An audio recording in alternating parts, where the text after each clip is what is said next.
Today we're doing the satisfying sunrise video. So y'all might like what you see. If y'all don't like it, if y'all like it, I'm gonna do more of this.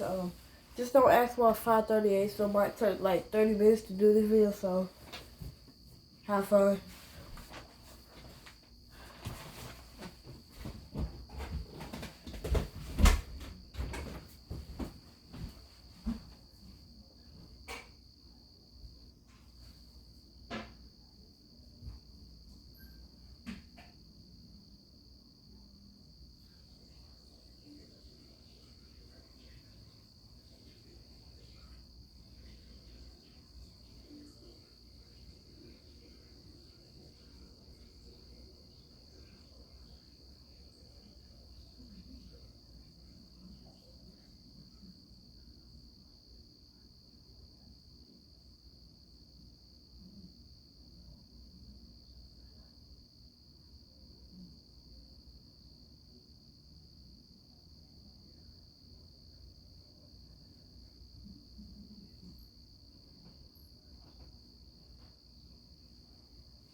Let me just scoot y'all up. Nah, you're good right. Y'all good right there. Kabushi told Ooh, yeah, he made. I am.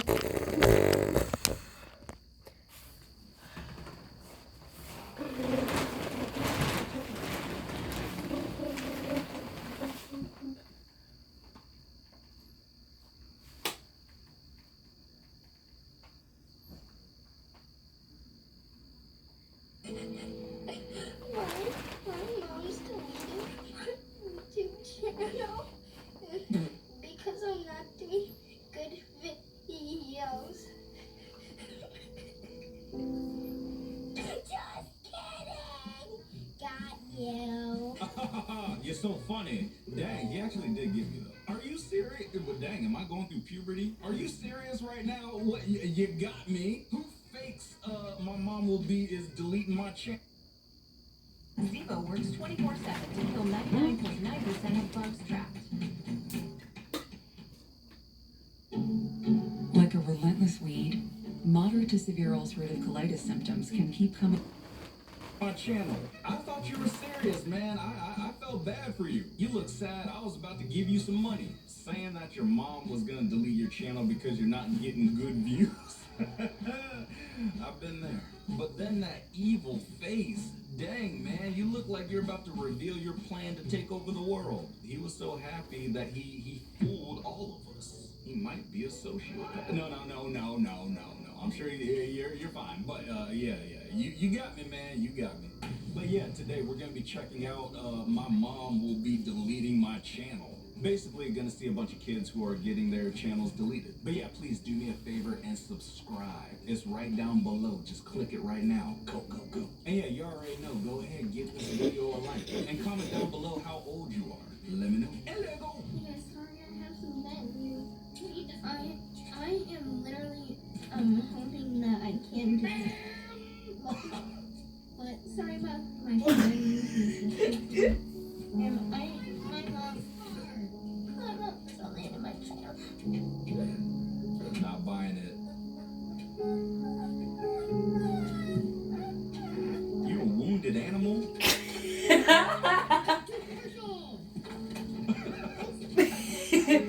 Yeah, go check out Dang Matt Smith. Well, subscribe to me. Very much. JK, this is a prank. I knew it, man. I knew it. Dang. We will not be giving you an Oscar. You got to work on your acting chops, my boy. I believe in you, though. You can do it. He was trying hard to get them tears to come out, but they weren't coming. And your friend didn't help with the dang Optimus Prime truck just coming through. Look at the jeez, man. He messed up your performance. Next time, send your friend outside and leave him there to rot. Hello?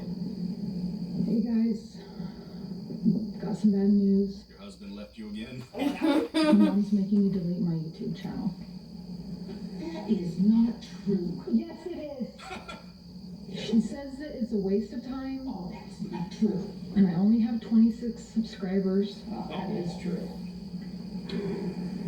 Okay, Mama, what do you think Zeke's gonna do? What about Logically Insane? They just started following me. Zeke? Oh, Zeke? Yeah, maybe if you watched my stuff, you'd see my comments. He comments on my videos. Yeah. So I was your second subscriber. Number 2. Why do you already want me to delete my channel? I never asked you to delete your channel. You guys? What are you talking about? Ha ha ha ha. Somebody's guessing. What am I watching? She has a doctor. I'm putting this on the web. She's a doctor. She's a doctor of drama. She has a PhD in drama. Have a doctor of drama. It is a doctorate. See, she even knows how to pronounce it correctly. Oh, Y'all are so dramatic. I'm putting this on the web. Yeah, Mom. No, I'm calling you out. That is her. Oh. She's making me delete my YouTube channel. I am not. This is not. She says I need to do something better with my life, I mean, and that most of the comments that I get are for porn links, which is true. What? Yeah. I delete those, Mom. Porn links? Yeah. You never told me about porn. I'm just starting out, okay, Mom? girl, you struggling, girl. I mean, yeah, you might actually just have to delete your channel. That's the only option. How many times did y'all rehearse this? Not enough, am I right? Y'all's house looks clean. Somebody vacuumed, didn't they? Definitely one of them. But yeah. I don't know why you're trying to blame your poor mom on you having to delete your channel, girl. Just because your channel ain't doing too good doesn't mean you gotta start pointing the finger and blaming other people. Is this what white people do? They just blame each other for their problems. That's what I do. Am I white? This is really bad. Don't laugh. I'm just deleting my channel. Gotcha. Okay, y'all, you know what? I'm sick of y'all trying to get me to feel bad for you, you know, get y'all's channels deleted, and then you're like, gotcha. It's all fun and games until your channel actually gets deleted, girl. Then what are you gonna do? You're gonna call old dang Matt Smith and be like, Matt, help. I'm gonna be like, oh, she's probably joking. You're like the boy who cried wolf, but then when the wolf actually came, nobody believed you, because you kept tricking them. The lesson today, girl, is for you to get it together, okay? And quit crashing out. Hey, what's up, guys? It's Admin here, and someone unsubscribed to me, so I'm deleting my channel. Wait, is that it? That was it? What the? There's gotta be more, man. Are you serious? You ended the episode like that? We gonna need a season 2, my boy. You're telling me one person unsubscribed from your channel, so now you just gonna delete your channel? Dang. You might need some thicker skin than that, my boy. Why do you have a poster of the solar system, and why does it say Tang at the bottom? You guys might not remember, but back in the day, there was a drink called Tang. It was like an orange Kool-Aid. Is that what you're talking about on your solar system poster? You drinking Tang? And then my friend's mom would be like, you want some Tang? I was like, oh, wait, okay, that sounds wrong. Ew. Never mind, I don't want no Tang. Hey guys, my mom is deleting my channel. I'm eating goldfish. It's like, I have nothing else in my life today. It's like, just follow me on TikTok at LexiKiki96 log on my YouTube name, and y'all fell for it. Why is it black and white? Honestly, I think if someone like deleted my YouTube channel, I would not feel that bad because like they don't know I have a TikTok account and like. Ew, or I mean, your thumb frightened me. I'm sorry, girl. It's okay. It's just like, I don't know. It does like a weird, there's something sticking out of your thumb. I'm just concerned, okay, medically. Like, is everything okay? Her thumb looks like it has a hunchback. That's all but I'm concerned, okay? I just want to know if everything's good. Everything good at home? That's not funny, but, yeah. Y'all concerned about your channels, need to be concerned about your thumbs. Make sure your thumbs are nice and straight, like mine. Heck no.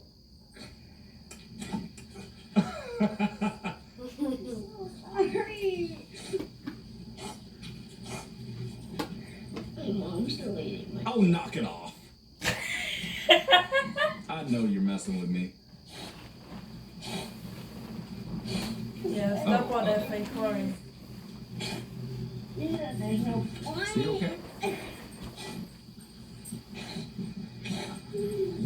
Oh, my bad. It wasn't happening, but it is. Oh. Dang. He's Real actually fake. serious.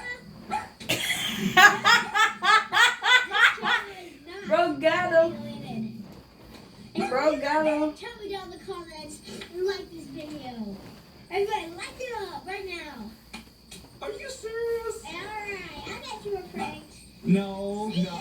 No, you fell Dang, for it. I was not pranked, okay? I was concerned. Dang, you gotta be kidding fell me. for Like, it. at first, I was like, Now he's messing with me. and then he kept going. I was like, Oh shoot, what if he actually is sad? and then soon as I started feeling sorry for him, he got me. Can't trust anybody these days, man. Especially Connor over here. Dang it, Connor, we're gonna send you to the concentration camp or the summer school, and then we're gonna see how much you really gonna be crying. What the heck? I don't know what to do. My son, my terrible, awful son. That is a grown ass man. That is a grown man. My son is gonna delete my channel. He says he's gonna delete my channel. Stop the I'm gonna cap. get 10 more subscriptions by tonight. What? Stop the game. Oh my goodness. I mean, yeah, bro, good luck. You definitely ain't getting 10 more subscriptions by tonight. That would be sad if your son deleted your channel. You a grown man. You supposed to real. make the rules. But hey, man, if you're not getting your subs up, then, yeah, you're gonna have to apply at Subway. Yeah, he's probably the manager already. Hi guys, welcome back to another video. Today I'm gonna keep it together. my mom is deleting my channel because I don't know why though. I don't know why, but this will be my last video. You can know why. I'm so sad. Just wanna cry right now. KK. Yeah, I knew it. Yeah. You guys fell for it. Hit the like button and subscribe down below. Dude, and I was joking about my channel being deleted. Got ya. Bye guys. He is so British, and there is nothing wrong with that. It's okay, young man. I'm sure you pranked somebody. Good old Tiny Tim out here just chilling in his bunk bed, or you locked up or somewhere. Like what's going on? Looking a little sketchy in the background. Now, if you're gonna continue with your YouTube videos, my boy, you gotta get the color correction right. Okay, it's not supposed to look yellow. We want it to look white. If it ain't.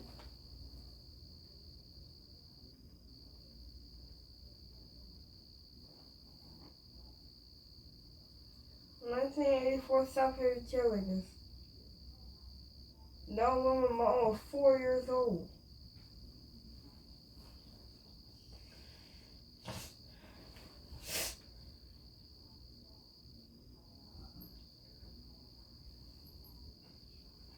You smell bad. You are bad.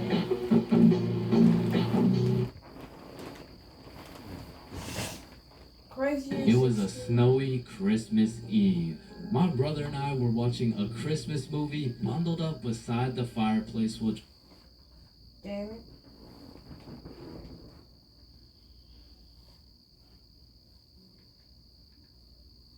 What the hell?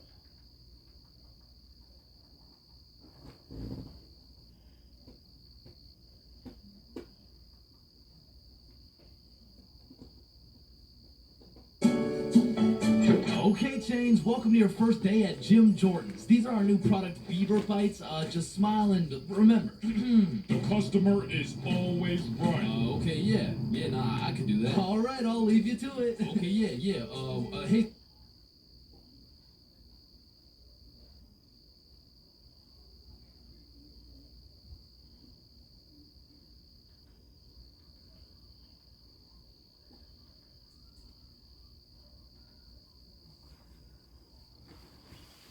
Time to transition from breast milk?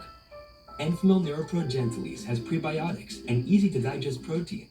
Hello, class. I'm Mr. Subinson. I'll be your sub for today. For rules, I don't want to see any horseplay, no phones, and no WWE wrestling moves off the top of the desk, alright?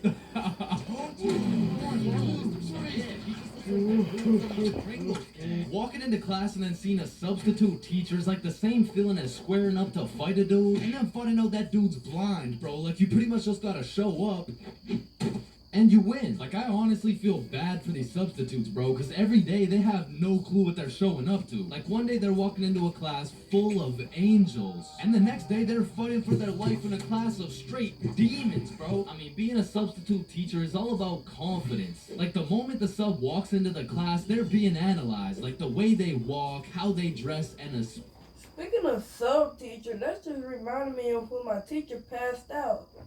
But I was already in my second class, man. especially how they talk. And I literally cried. No, seriously. Tears. Yo, if the first thing they say sounds like, hey, hi guys. It's raps, bro. If you start the class sounding like an intro to an 8-year-old's Minecraft Let's Play, paper's gonna be thrown, pencils are gonna be thrown, fucking dudes are gonna be thrown. Like, it's gonna be straight anarchy, bro. But when the sub walks in the room with a little pep in his step, a little drip in his fit, and most importantly, he starts the class sounding like he's done this shit before. Hey guys, I'm Mr. Pepinson, and today we mean business. All of a sudden, people are listening. Everyone except for one man, the class clown. He's gonna see that confidence as a challenge, and bro's gonna start testing the waters to see if this sub is really about it. And that is how Y equals MC squared. Any questions? Yeah, blue hat. Yeah, Mr. Pepinson, why are you built like that? Oh, you mean built like The Rock? Yeah, these are called muscles. You learn about them when you hit puberty. But bro, I'm in grade 11. I've already hit puberty. Yeah, nah. That's not what your peach fuzz mustache is telling me, buddy. Okay, well, your hairline is telling me it's going on a vacation, bruh. Alright, let's see your shit then. Yeah, like, it's not bad. Like, some substitutes are so good, you just wish they were your real teacher. Like, I remember one time in grade 10, I had this math class with one of those teachers who used to yap the whole time and then assign a bunch of homework with 5 minutes left in class. And then one day, a goat walked into our class. A goat who went by the name of Mr. G, or more formally, G-Dog. Now, G-Dog was packing a mean 68 years in his lifespan. However, he had the utmost pep in his step, paired with the drippiest of fits. And he was the type of dude who would lay down some respectable rules, and if anyone broke them, he wouldn't get mad. He would just simply flame the living shit out of you in front of everybody. And that's how you calculate the surface area of... no text while I'm talking, please. I'm just texting my mom. Oh wow, that's crazy. How's she doing? Wouldn't you like to know? Oh yeah, I mean I would actually, cause she's probably pretty tired after last night. I mean I did lay down some mean dick. But there are definitely some questionable substitutes out there. I remember when I was in grade 6, my entire middle school was just weird, bro. My recess was called Nut Break. My music teacher was deaf, and our principal was damn near bipolar. Alright, who told the blind kid he could say the N-word? Okay, alright, it was me, but like, I didn't think he would actually say it. Oh, no, that's actually a pretty good one. I mean, I gotta give it to you, kid. Wait, so you're not mad?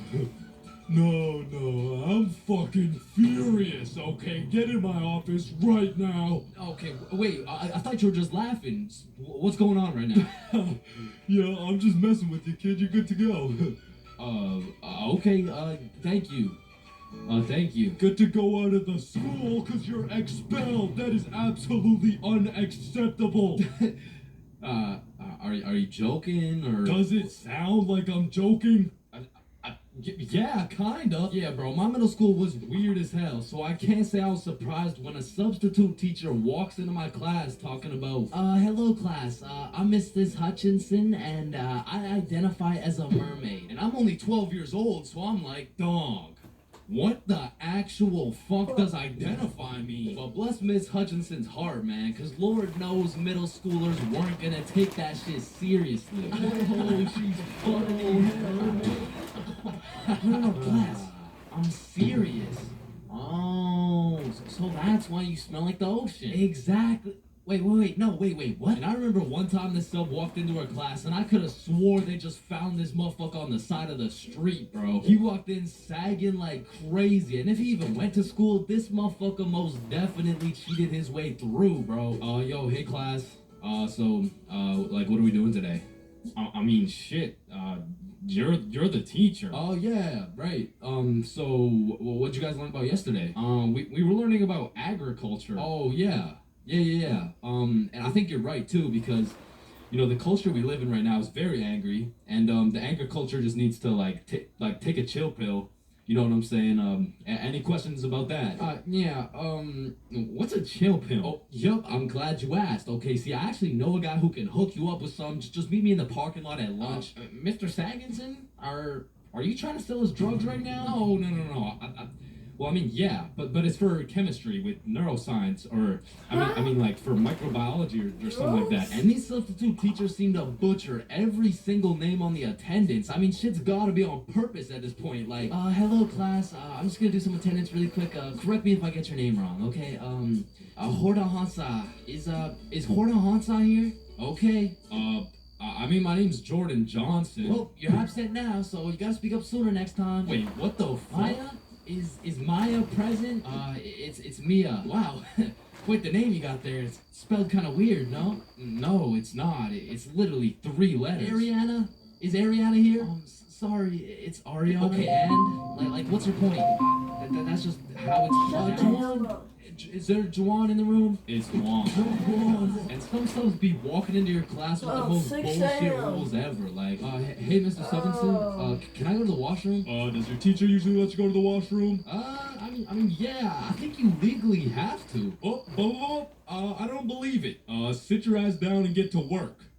Wait, Mr. Stevenson, respectfully, I'm about to shit my pants here. Wait, does your teacher usually let you do that? What, shit my pants? Yeah.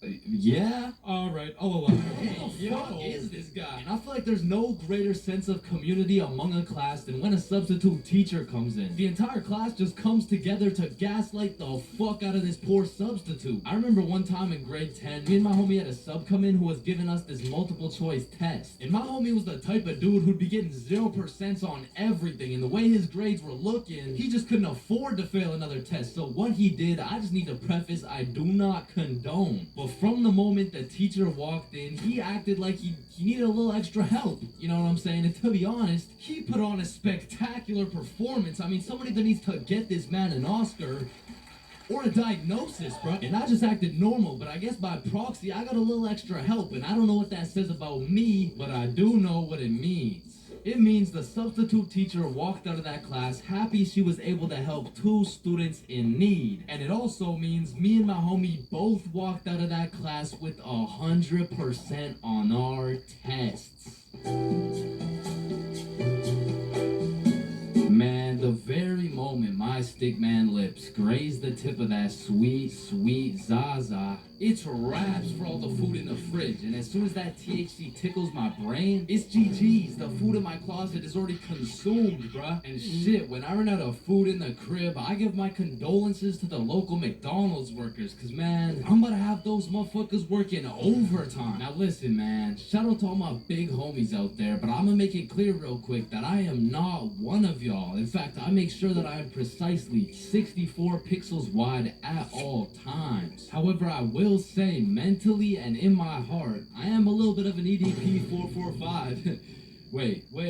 No. I like food.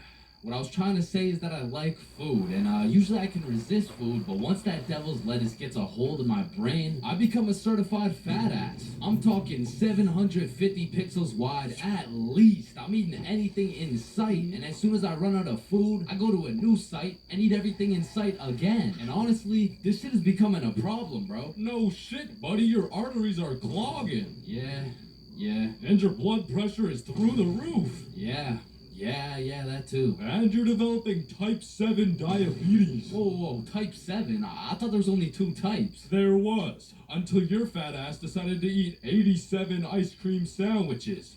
How the fuck do you stomach 87 ice cream sandwiches? Anyways, man, the munchies are lit, bro, because it's the only time you can truly taste each individual atom as it hits your tongue. Like eating some good food while high is like a meditation, bro. Like when you're zooted munching on some Doritos and you start closing your eyes, shit, you might just fuck around and become the Dorito. Now, this happens to me on a routinely basis, and as heavenly as that experience is, I must warn you, when you come out of your Dorito coma, you will be at least 5 bags deep in that motherfucker, and your hands may never be the same. Man, I'm still trying to recover to this day.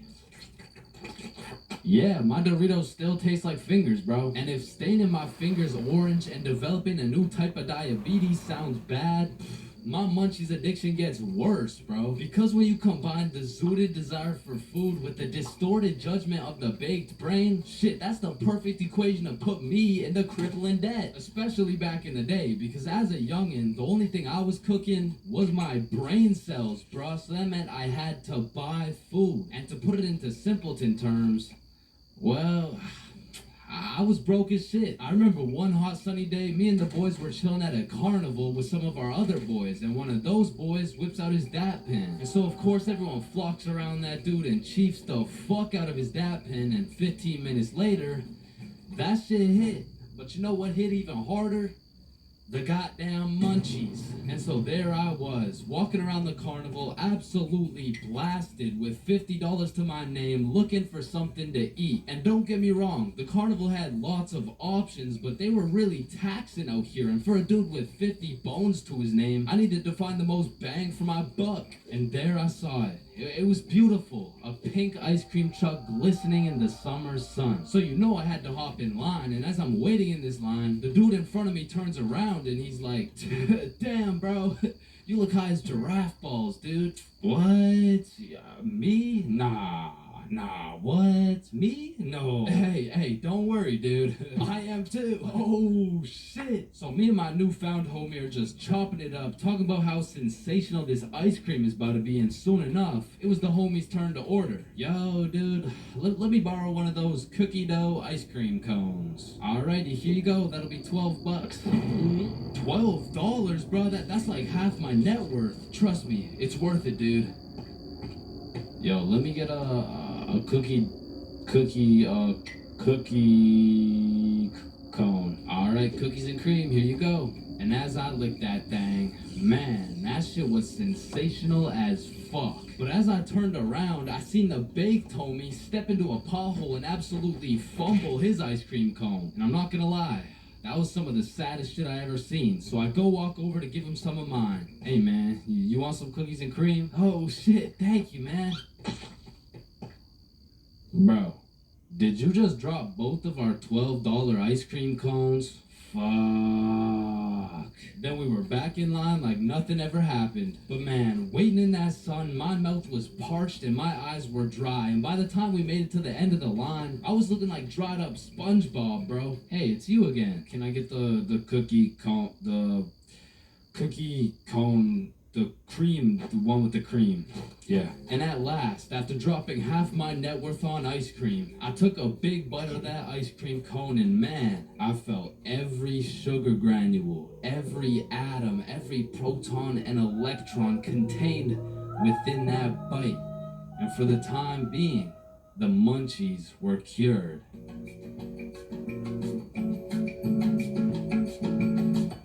There's a lot of questionable places on Earth, like the Bermuda Triangle or Area 51 or even this place. But none of these places can compare to the questionability of high school. And so inevitably, there's some weird ass kids in that joint. Like, you gotta be careful who you talk to, bro, because you approach the wrong student and shit, you're getting cussed out by a pack of hyenas in social studies class. And usually I never care what other people do. Like, you do you know what I'm saying? But when I gotta sit through that shit for 6 hours a day, 5 days a week, shit, can you stop doing you for like 5 minutes, bro? And speaking of annoying kids, there's always that that one kid in class who's constantly gargling on the teacher's meat. Like, we'll be finishing up the last class on a Friday, and of course the teacher's pet's gotta say some shit like, Mr. Cummington, is there no homework for us to complete over the weekend? Well, no, believe it or not, I'd rather not spend my weekend marking your shitty-ass little essays. So. But don't worry, Mr. Cummington, I can help you mark essays all weekend long. Whoa. Isn't that against school policy? Well, what's against school policy? Riding Mr. Cummington's dick with no license? Hey, you're not allowed to swear. And of course, the class clown. And man, I really just gotta commend him for his work. Like, it's not an easy job being the class clown. Dude threw out his entire GPA, future, and probably got his shit whooped on multiple occasions just to keep the class entertained. Like, I'll be rotting in English class, about to fall asleep, until the class clown starts cooking the teacher for no apparent reason. And next we're looking at adjectives. Does anyone have any good examples? Yeah, Jason. Bald as shit? Oh, well, no, that's actually 3 words. No, I wasn't even using an example. You're just so goddamn bald, it's distracting. Hey, you know what they say? The more hair I lose, the more head I get. Stop the cat. No. I don't think that's true, Mr. Clean, because you got more hair than you got hoes. And that says a lot with your Caillou looking ass. Just go to detention, man. And you know we got the Redditor, bro. Now don't be deceived. Redditors can come in all shapes and sizes, especially the extra large size, and even the extra large size. But regardless, they all have the same programming encoded into their brains. They're either talking about a video game or they're quoting a meme, bro. And I got a little piece of advice to any Redditors out there. I don't care how funny that shit may be in your head. If you have to verbally describe what a meme looks like, for your sake, just don't say it, bro. Because I promise you that joke will not hit. And next up we got Darren presenting a slideshow on why Elon Musk is poggers. Whenever you're ready. Me standing in front of the class waiting to present. You know that meme where Mike Wazowski is standing there in an awkward fashion with his hands by his side and he's got like 2 eyes. Now there really is levels to being a Redditor. And don't get me wrong, they're not all that bad, but the ones that got that I paused my game to be here tea paired up with the beard belly neck beard combo, that shit is lethal. And if you press E to interact with one of these bad boys, you'll get stuck in an endless time loop hearing about Among Us memes and hentai. Now the band kids are like the Redditor's second cousin. Like it's all the same shit, but bro just knows how to play a tuba. Now on the opposite side of the spectrum, we got the dudes who touch grass. The athletes. Now I feel like these dudes got a bad reputation when it comes to the jock stereotypes from the movies, because the ratio of athletes shoving nerds in lockers is probably like 1 in 75, and the one was most likely just having a bad day. Speaking of bad days, getting shoved in a locker really has a way of ruining your day, and you really gotta feel bad for the nerds who have to endure this type of harassment every single day. Well, actually, it's only every other Tuesday after their football practice. Yeah, but you shouldn't have to be shoved in a locker at all. You shouldn't have to be. That's grammatically incorrect. It's actually supposed to be you shouldn't. Shut up. There's really just 3 types of smart people. The first dude, you wouldn't even be able to tell bro's smart because he's just lazy as fuck. He'd be acing every test using 1% of his brain power. Like he's got that Elon Musk potential, but shit, he just doesn't really feel like being a billionaire today. Or on the other hand, we got the weirdly political and argumentative smart dude. This guy used up all his IQ points on logic and reasoning and completely forgot to upgrade his social awareness, because this is the kind of guy that everyone mutually agrees is just annoying as fuck. Like you can't do shit around this dude without him trying to start an argument. Yo, Chains, you think I sink this half-court shot? Bro, there is no chance you make that shit. But you are incorrect. No chance implies that statistically there is a 0% chance that it goes in, which is wrong, as others have made this exact shot before Billy. Truthfully, there's a chance for just about anything to happen, even though the chances may be slim. Well, that's cap, because there's no chance for you, bro. No chance stands for me to what? You gotta be more specific. For you to get some bitches. And some people are just smart and they still have the ability to be a normal functioning member of society. A lot of these people are chill as fuck. Like they can teach you shit you don't understand, carry you in group projects, and if they're goated, they can just bless you with the homework. And this is not the same as getting your homework from the class clown or the athlete, because this shit is actually correct. And next, we got the other dudes who touch grass, the stoners. Why are you looking at me? There's always a dude posted up in the back of the class who's visually fried as fuck. You'll commonly see him posted up with a snack of some sort, and you know they never forget the bev. Now you don't want this dude's homework, because I promise you we'll just have a bunch of doodles with some mushrooms and this graffiti S, and somehow these motherfuckers will manage to take a multiple choice test and get every answer wrong. Like, it's actually kind of impressive when you think about it. But besides that, they're just cool people. But I'm not gonna lie, I can't really say the same about the hot Cheeto girls, bro. Like, these girls put in an effort to be as loud as possible. Like, Lord forbid, if one of these girls breaks one of their long ass nails, it doesn't matter if you sit on the opposite side of the class, you're gonna hear about it. You're also gonna hear them chewing those hot Cheetos, cause they be lip smacking like crazy. Speaking of smacking, there's always that one kid in school who simply enjoys smacking motherfuckers. And at my school, it was Jordan Johnson. And if you see my high school fights video, that's why you don't mess with me, yo. I'm Jordan Johnson. Or my high school dances video, you would know Jordan Johnson keeps a solid ass record, but it's at the point where bros fought so many people that nobody really even fucks with them. Cause now it's like either you fought Jordan Johnson or your homies fought Jordan Johnson, and either way, it's fuck Jordan Johnson. But all bias aside, you just gotta appreciate the top tier, high value entertainment that JJ brings to the school. Like, after a long day of calculus and chemistry, there's nothing like watching a dude get Batista bombed in front of the whole school. And speaking of the whole school, 75% of the whole school are straight NPCs. And there's nothing wrong with it. It is what it is. Cause honestly, I love you for that. I couldn't be happier to share the school with you, my man. Cause I'm not gonna lie, I don't think I would survive a school without NPCs. The sheer amount of Redditors, hot Cheeto girls, and teachers' pets, fuck, I'd rather be homeschooled at that point. But all jokes aside, man, every student plays a crucial part of the high school experience. So remember to appreciate everyone.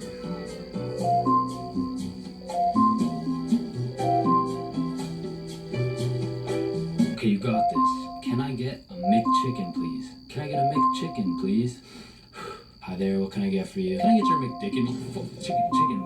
Chicken, McChicken. Okay, okay. Oh yeah, baby, let's go. Let's go. Now, I don't know why, but there's just some things we all did as kids. And it's not like any of these things actually make sense, but we just did them. Like, did you even have a childhood if you never dug a hole to China? Timmy, we're almost there. Dang, just 2 more minutes. I mean, kids are just some dumbasses, bro. Like, who's gonna tell little Timmy he's not digging through the Earth's core with this little rinky-dink ass shovel? But to be completely honest, out of all these dumbasses, I was probably the stupidest kid known to man. Like, I remember when I was 5 and I was taking my annual shower, you know, and all of a sudden I had realized I was a fucking superhero. It was just the way the water was flowing out of my fingertips. It was like nothing I'd ever seen before. And I was fucking hyped. I mean, from this point on, my new name was Waterboy. Wow. I was pretty fucking stupid, but not everything I did as a kid was completely impractical. For example, I know you used to run up the stairs on all 4s, bro. Like, this was just the most efficient way to get from point A to point B. I used to feel like a fucking cheetah going up those stairs. In fact, going up the stairs in this manner was so efficient, I asked myself, well, why don't people go down the stairs like this? And shit, I figured out why. Bro, on a hot summer day, I would wait for my mom to whip out the fan. And as soon as she turned that bitch on, me and my brother would turn into the Migos. We were dropping hit after hit. Like, we were spending so much time talking into this fan, our mom was a little concerned. Raindrop, drop top, smoking no cookie in a hot box. Cooking, fucking on your bitch, yeah, cooking up dope in a crock pot. Hey guys, you've been there for 6 hours. I think it's time. Ma, let them cook. Bad and bougie. cooking up though with the Uzi. Hey, and speaking of cooking, when Mama Chains would whip up some good old craft dinner, I had no choice but to put a piece of KD on each prong of the fork. Like that shit just simply tasted better, bro. Or whenever I was walking on a sidewalk, I would strategically plan out each footstep to make sure I was not stepping on a crack. Now the funny thing about this one is I still do that shit, and I know some of y'all are gonna think I'm weird for that, but riddle me this. Who's gonna be laughing when your mom's in the ER with a broken back, bitch? Now, I feel like at one point or another in your life, you just had to check if the fridge light stayed on when you close it. It's really just a part of growing up. Like, one day you'll go grab some milk for your Honey Nut Cheerios, and you'll be like, hey, wait a minute. Or what about when you were bored in the car and you start doing parkour with your fingers to the window? I used to hit some crazy combos and then I would go to finish it off with a backflip. Or have you ever fucked around in the living room and you broke a vase or some shit? Well, you know, you get a timeout or you receive a little whooping. Now, coming out fresh off that whooping, this shit could only go one of two ways. Either you bawl your eyes out and play with this fucking thing for hours, or you would plan to run away, bro. That was it. That was your only options. And I had a few of those moments where I was ready to dip. I would pack an apple and my trusty Minecraft sword for the trials and tribulations to come. And then I would look my sweet mother in the eyes and realize, shit, she's making mac and cheese tonight. I can't leave yet. And you have simply not lived if you never hit a DS under your pillow at night. Like for me, the Mario grind was 24/7. There was no sleeping. But I'm not gonna lie, I had some close calls trying to pull that shit off. Good night, Chains. Sweet dreams. Good night, Ma. Love you. Love you too.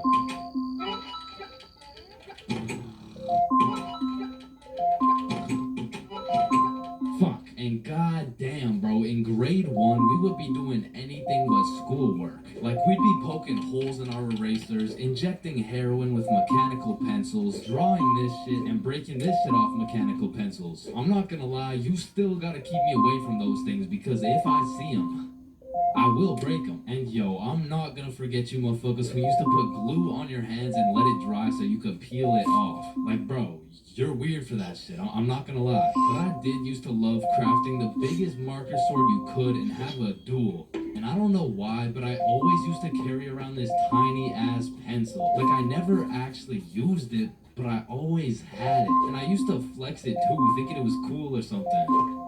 Yo, shorty.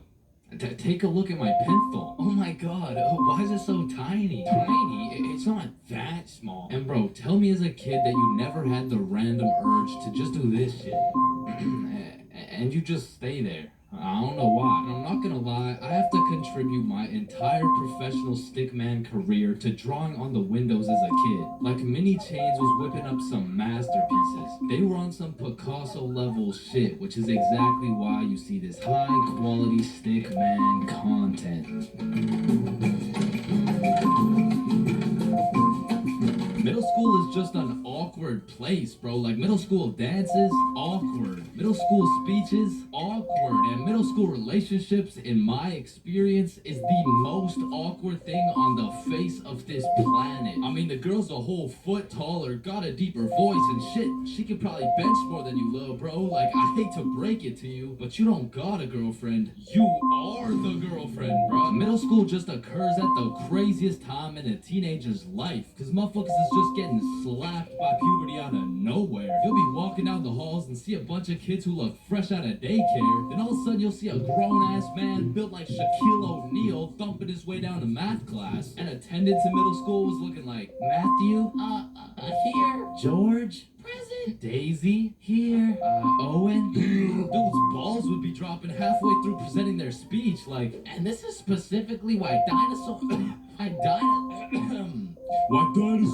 extinct. And in middle school, nobody had drip. Like, dudes would be showing up to school in a neon green t-shirt paired with some bright red shoes looking like a fucking traffic light. Well, their haircuts looking like their barber cut their shit with one hand, well blindfolded. But to be fair, everyone had a shitty haircut in middle school, bro. And if you think your cut wasn't that bad in middle school, chances are your shit's probably still ass to this day. And just to make things worse, the cherry on top is that everybody's got acne. There's just all these hormones flying around, and these kids have no clue what to do with them. Which is exactly why middle school beef is unmatched, bro. Motherfuckers will be throwing hands for no reason at all. And I don't know how, but somehow even the fights were awkward. It would be like, hey pal, I heard you sat beside my crush in class today. So what? You want to fight about it? I mean, like if you wanted to.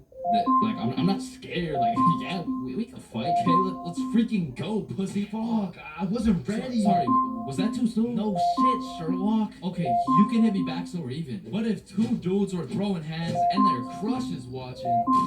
They're about to fight to the death. But the thing is about middle school fights, I didn't know this was possible, but somehow both motherfuckers end up losing the fight. I remember one lunch at my middle school, a dude whipped out some boxing gloves for no reason at all, and all of a sudden we're running a whole fight club. Kids would be betting their lunch money on who's gonna win and shit, but we never laid down any ground rules. So one day, JJ hit Timmy with a spinning back fist and put his ass to sleep. And I'm hyped, cause I just doubled my lunch money, but Mr. Principal didn't seem too hyped to see one of his students knocked out on the ground. So of course JJ gets in trouble, cause he's just that one kid who's always in trouble but never got expelled. Like I could've swore dude was on his third strike 5 strikes ago. But man, middle school had some characters, bro. There was that one guy that would walk through the halls, blast the music on his speaker. The kid who used to sit in his chair like this. The dude who hit puberty and midlife at the same time. Mr. Donaldson, can I get some help on the subtraction? Help on the subtraction? You look more like you need help on your taxes. No, subtraction's just hard for me. During recess, do you go check on the wife and kids? No, I just play on the monkey bars. Tell me, how do you manage to be in middle school and work a 9-to-5 job at the same time? The girl who thinks she's a horse, the emo kid, catch him in the back of the class with his hoodie tied up watching sad Bart Simpson edits, the kid who had to touch the top of the door frame before entering a room, girls who have to bring their Starbucks cup everywhere, the dude who's constantly emoting, and in order to find the answer, we can make a grid. Did someone say gritty? Right foot creep, ooh, walking with that heat. Of course there's the kid who Naruto runs through the hallway, and then there's that weird ass kid who accidentally called his social studies teacher mom one time. It was probably an accident though. Fuck! And I have no idea why, but there's something about teaching middle school that had all these teachers going through a midlife crisis. I remember one day our science teacher was teaching us about rainbows. Does anyone know what a rainbow is? Yes, Jaden. Refraction of light through water droplets. Oh wow, that's right. How did you know that? Reddit. Oh, okay. Where did you read it? Reddit. Yeah, but where did you read it? Reddit. Jaden, I can't do this right now. Just tell me where you found this information. Reddit? God damn it, Jackson. You're the reason my children get their shit whooped every night. Now, I don't know what she had going on in her life, but the way she broke down talking about beating her children to a group of 12-year-olds really gave me the impression that she shouldn't be teaching middle schoolers, bro. And I don't know who was in charge of hiring these teachers, but I also had a deaf teacher, which, you know, is cool and all, but it did make it a little bit harder considering the fact that, you know, she was the fucking music teacher. Feel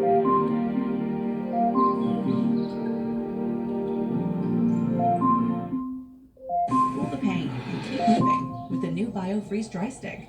On-the-go mess-free pain relief.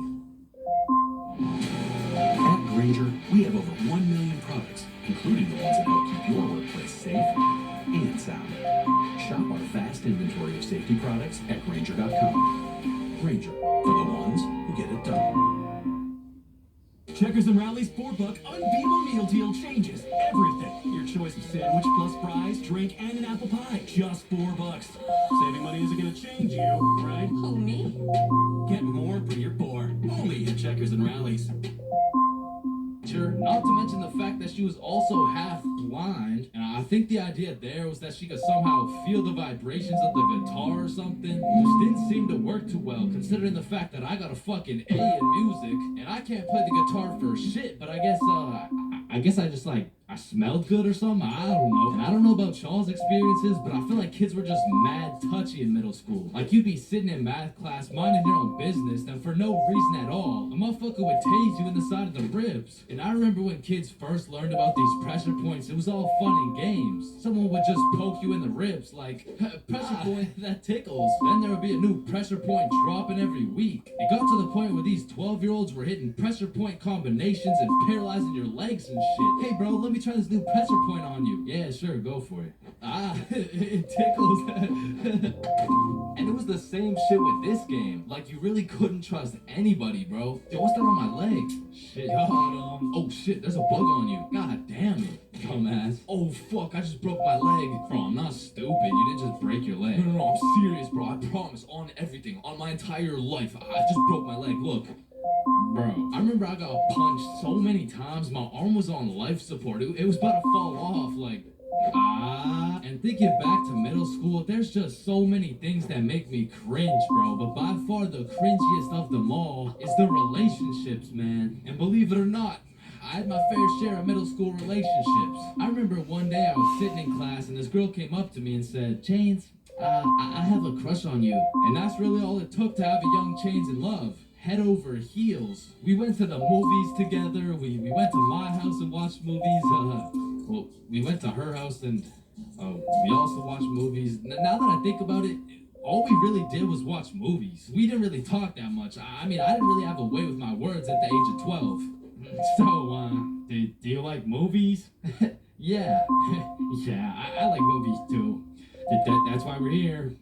At the movie theater. I also like popcorn, with the butter. It tastes, like, I like how it tastes. And one day we went to the mall and I took a good look at my girlfriend of 2 weeks and thought, man, I don't even know this girl. Like who are you? I remember we were inside Zoomies at the time and I said, hey, Jessica, you're a great person and all, but I don't really think we're compatible like that. Maybe we should just break up, which was probably the most words I've strung together during the entirety of our relationship. And she says with the straightest face, oh, okay. And then we proceeded to walk out of the mall and bus home together without saying a word. And I remember lying in my bed that night and thinking to myself, damn, I think I'm supposed to be sad right now. So I threw on my hoodie, tied it up, and watched some sad Bart Simpson edits.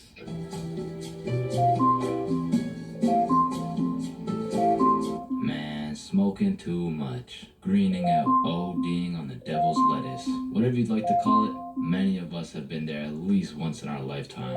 And man, I'll be the first to say it is not fun. But I do actually have a funny story about my first time greening out.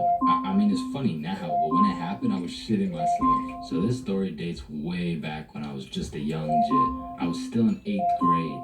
Man, don't ask me why, but it takes place on a Thursday, on a school night. Alright, so it's a Thursday at 7 p.m. My friends and I are just headed to this girl's house. We'll call her Mary. So when me and my friends arrive at Mary's house, I quickly find out her dad is pretty chill. Yo, son. And you know, the apple doesn't fall far from the tree. So we'll just say Mary was no stranger smoking some gas now and then. With that being said, I kinda was. I had only smoked a few times. And the times that I had smoked, it wasn't anything crazy. So walking into the Mary household, I could kinda tell we were gonna smoke. So we all just went to her room and talked for about 5 minutes until all my friends started smoking. And it was out of some strangely shaped water bottle I had never seen before. And listen, bro, it was a Thursday on a school night, so I wasn't really planning on smoking, right? But when you're in middle school, peer pressure just hits differently, bro. So there my dumbass was on a Thursday night, using this weirdly shaped water bottle for the first time, knowing that I had a curfew of 9 o'clock. And I just instantly started coughing. I was definitely the least experienced out of all my friends, so I remember my homies were kinda helping me out. Especially my homie Bob. Bob brought me some water and told me to let him know if it hits too hard. I told him yeah, for sure, but I'm pretty sure I'm chilling. Because it had already been a few minutes at this point, and it was safe to say I didn't feel anything. And after 10 minutes, I remember thinking, alright, bet, I'm definitely good by now. I probably just didn't have enough to actually get me high. So shit, maybe I can make it back for my 9 o'clock curfew after all. That shit hit me like Mike Tyson in his prime, bro. I don't know why no one told me this new device would have me slumped like Nate Robinson, but it's already too late at this point. My vision started to get choppy. It's like I was running 30 frames per second in real life.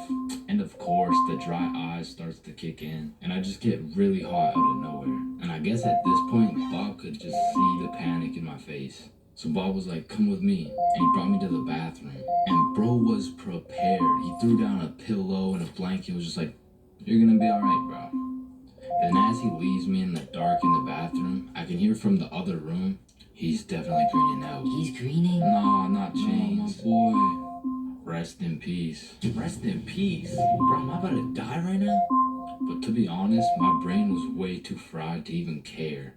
The effects were getting worse by the minute, and as I laid there in the dark on Mary's bathroom floor, I felt my soul leave my body.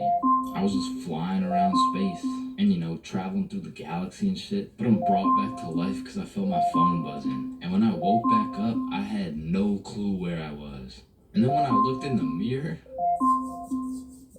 who the fuck is this guy? Well, I was out here putting the pieces together, trying to figure out who I am. Bob hits me with another, come with me. I got a ride so we can get you back home. But you have to act normal, okay? Okay, just get in the car. It was his older sister driving. And when I got in the car, I was stressing. Act cool, bro. Act cool. Hi, how are you? I'm not high. Fuck, she knows. And the rest of the ride was just pretty much silent. I got out of the car and I stumbled all the way over to the front door. At this point, I was praying my mom was asleep. So I called my brother to open the front door. What's up? Door. At this point, I'm malfunctioning. I'm trying to explain what is happening to my brother, and it pretty much just went like this. Bro, is mom awake? Bro, holy, you're gone, bro. I'm sorry, but this is the only way, huh? What the hell, bro? I'm not gonna lie, the smack low-key woke me up a little bit. But still, I was way too big to be saved. But at least mom isn't awake. James, get up here right now. I'm fucked. The jig is up, bro.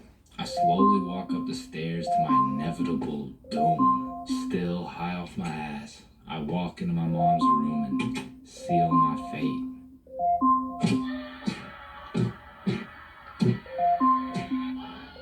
Yeah, bro, I got grounded for a year and a half. And when I woke up to go to school the next day, I was still baked as hell.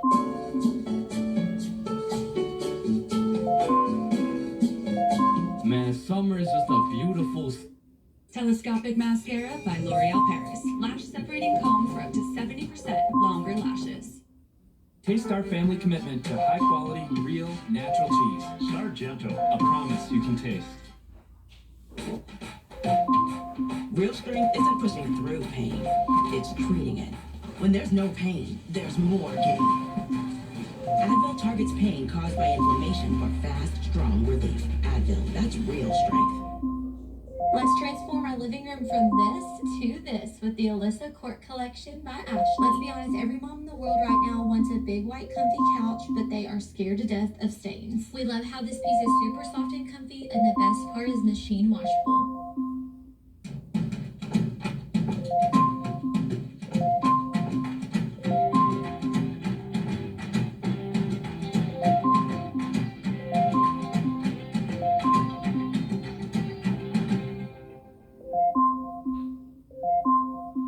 Full season, the sun is shining, the trees are green, and you can stay out with your homies all night. And best of all, you get to sleep in till that shit gets absolutely fucked by the first day of school. And waking up to that first alarm of the school year will have you discombobulated as hell, like, James, square doodle mat salami mouse. What? You heard me, square doodle mat salami mouse. Wait, huh? Really? Keytorch Claw Bosamorph. Man, what the fuck are you talking about? What the fuck? And even though getting out of bed early hurts your soul, it's absolutely necessary you spend at least 5 minutes staring at your wall, contemplating your entire life. And if you're a real G, you let out your toughest fit the night before, so you're low-key hyped to rock that shit to school. So you throw on your new shoes and flick out for the first day of school. And then you walk over to the establishment where you will not only pursue your educational prowess, but you may also dabble in what some call stunting on these hoes. And man, I will say, linking up with your boys on the first day of school just hits different. Like, I be reuniting with the homies like I didn't just see them 12 hours ago. And we're all happy and shit until the school bell reminds me I just got my ass locked up for another 10 months. And I don't know about y'all, but I don't think I've ever made it to my first class of the year on time. Like, it'll be 9:15 and my dumbass will still be trying to figure out how to make it to room 347 by 8:55. And walking into your first class of the year late has to be one of the most uncomfortable situations you can experience, bro. Because the teacher will be like, oh, and who are you? Oh, I'm Chains. Well, Chains, why are you late? Because the bell rang before I got here. Alright, whatever. We waited for you before we started introductions. Oh, no, you shouldn't have. Well, you're welcome. We just wanted you to feel... No, like, you really shouldn't have. Like, I don't want to do this shit. And tell me why all these teachers have been copy-pasting the same icebreaker games since preschool. Like that one where you have to start with an adjective that starts with the same letter as your name. Like, how do you have a group of legal adults in a circle, awkward as hell, talking about, hi guys, I'm Super Sarah. Hey y'all.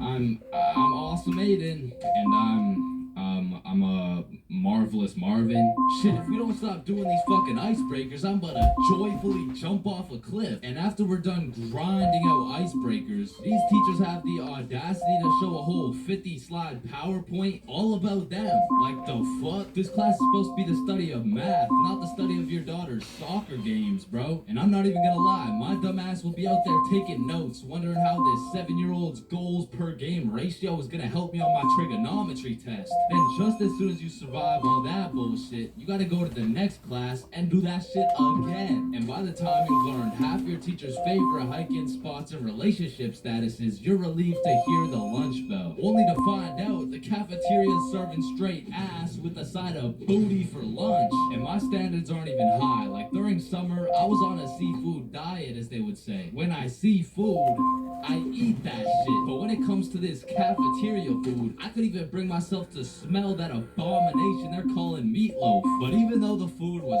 straight dookie, I won't lie, it's kind of nice being back at the lunch table freestyling with the homies. But of course, all good things must come to an end. So the bell rings and I go to depart ways with the homies. Alright, peace out, man. Yeah, see ya, bro. Oh shit, are we going the same way? Damn, yeah, I guess so. Alright, peace out for real. Yeah, see you, bro. Shit. Alright, my class is right here. Bro. Let's go. Alright, class. I'm gonna be taking some attendance. Correct me if I get your name wrong. Jason. Here. Billy. Yo. Megan. Present. Chains. Here. Charlie. That's me. Bob. No fucking way. Is there any Bobs in the room? Yo, do you hear that? Is that intro music? Does anyone here know a Bob?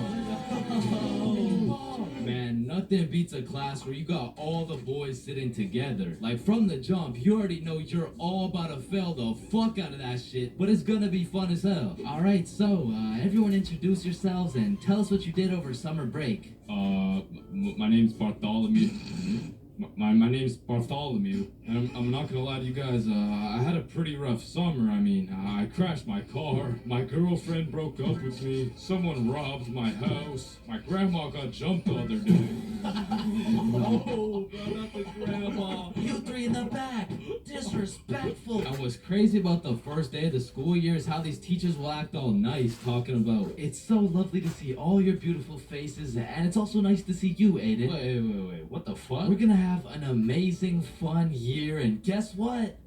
there's no homework today. Knowing damn well they're about to make up for it with twice as much homework tomorrow. Like, they'll for real be handing out kindergarten-ass coloring sheets the first day, and then tomorrow you're getting your ass whooped by some calculus worksheets. And I didn't even talk about the motherfuckers you'll be seeing in the halls on the first day. Like, I don't know what these dudes be going through in those 2 months, but motherfuckers be going from Arthur Kennedy to AK real fast, bro.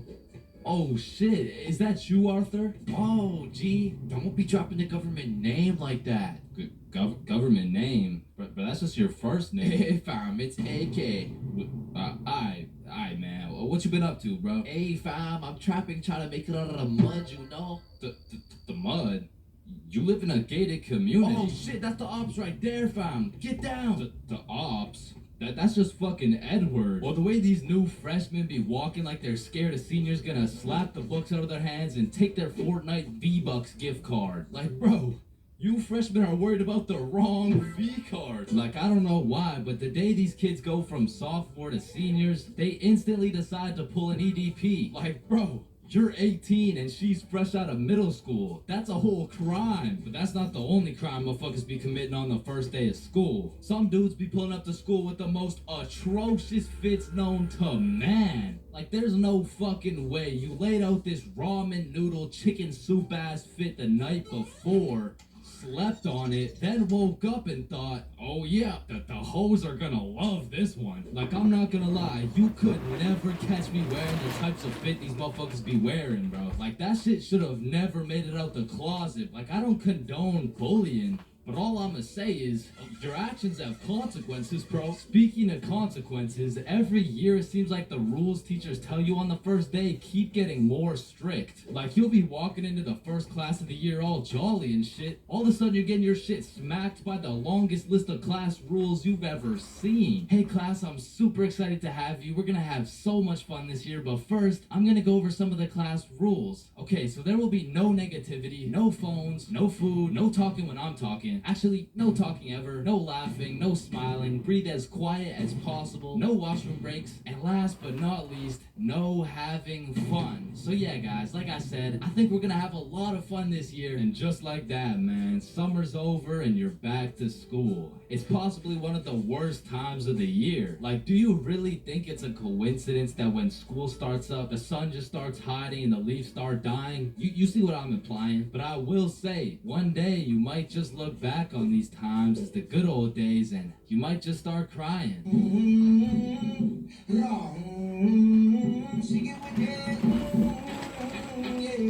3 a.m. Once the clock strikes 3 a.m., I feel like you've given up on trying to sleep. At this point, you're going to commit to whatever you decide to do until the sun comes up. Whether you're studying for tomorrow's math test, chilling on Discord with the boys, choking the chicken, or simply sulking in those 3 a.m. thoughts. You'll pretty much find yourself doing anything but sleeping. And I don't know if it's just me, but those 3 a.m. thoughts hit different. And honestly, it's just the perfect time to go for a walk, find a nice little view, maybe light up a joint, and just think.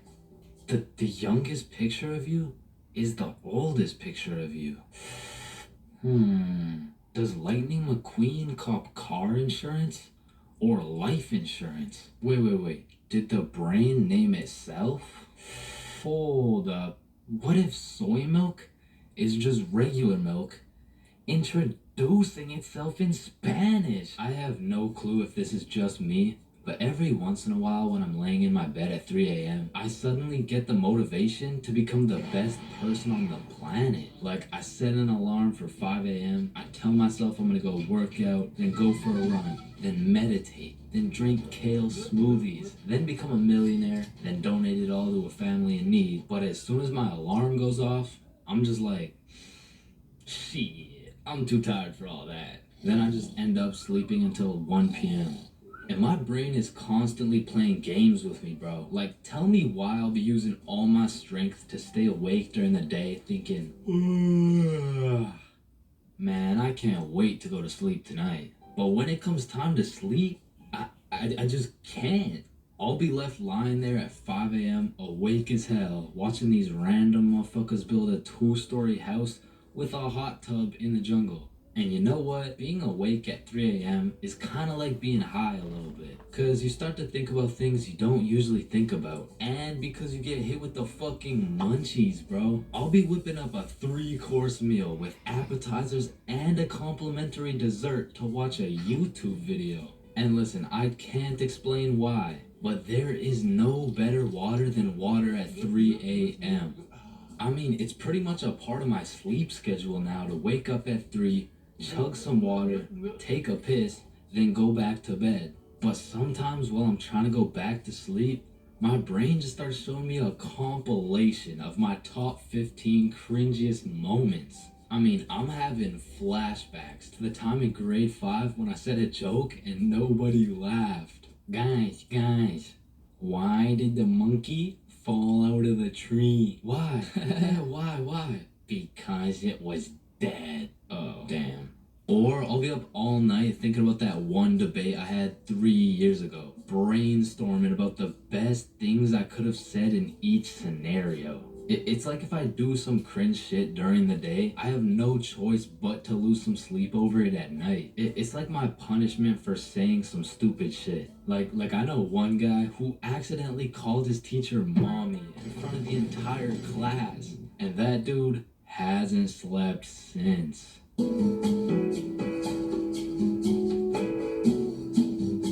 First dates have the potential to be magical, fantastical, romantical, a night you will never forget. But they also got the potential to be straight booty. I mean, first dates are just a gamble, bro, especially if it's from a dating app. Like, you could show up to your first date with a 5'4" blonde Tinder girl and end up finding out she's 5'9".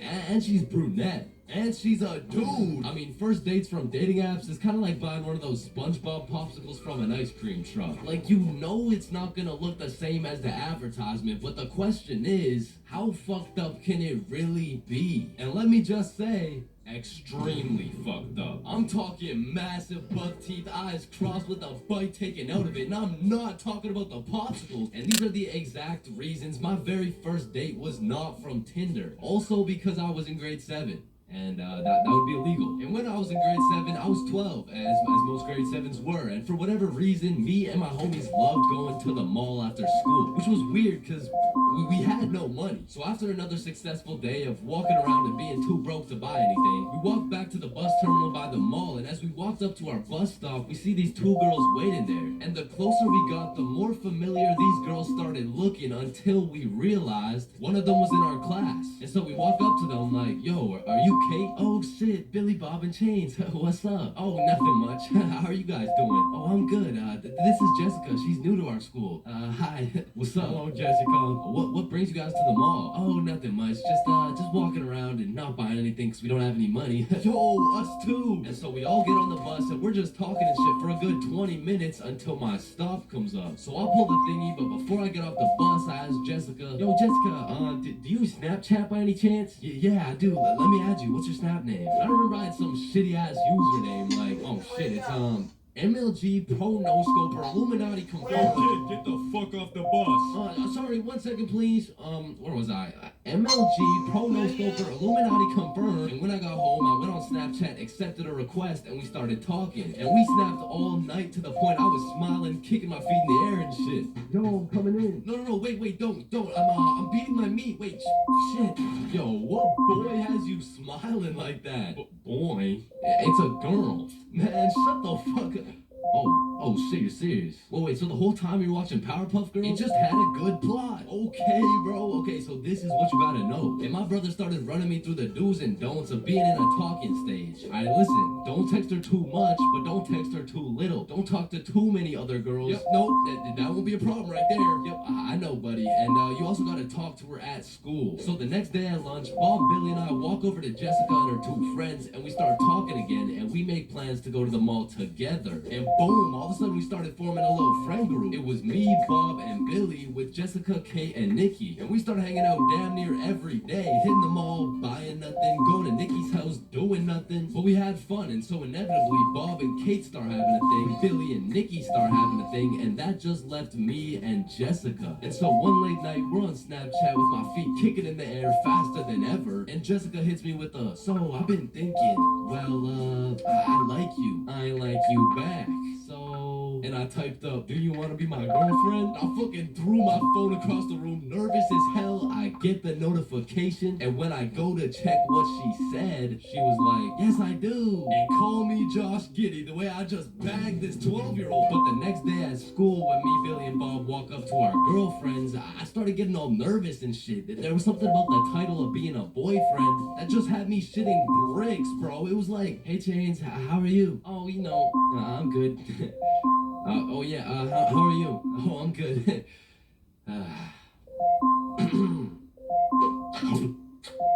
But now that all three of the boys had acquired girlfriends, Billy was like, hey, why don't we all see a movie this weekend? Like it'll be a triple date. Yeah, that's a great idea. Yeah, let's do it. It's a date, triple date. Yeah, fuck yeah. And by the time the weekend rolled around, I was still terrified of the fact that I was going on a date. And to be honest, I was also scared of the movie, bro. We came to watch It, which as a 12-year-old sounded like straight nightmare fuel, bro. But nonetheless, me, Bob, and Billy hop on the bus and arrive at the movie theater, fashionably late. And so when we walked through the doors, there was our three little girlfriends excited for our first date. So we all walk up, hug, and then go to get our tickets. And I dropped my entire life savings on her ticket and then go into debt for mine. But nonetheless, we head to the theater. Wait, should we get popcorn? Oh yeah, of course. Hey man, how much is a large popcorn? Large popcorn, that'll be $10. No, what happened? Are you okay? No, I just realized they ran out of popcorn.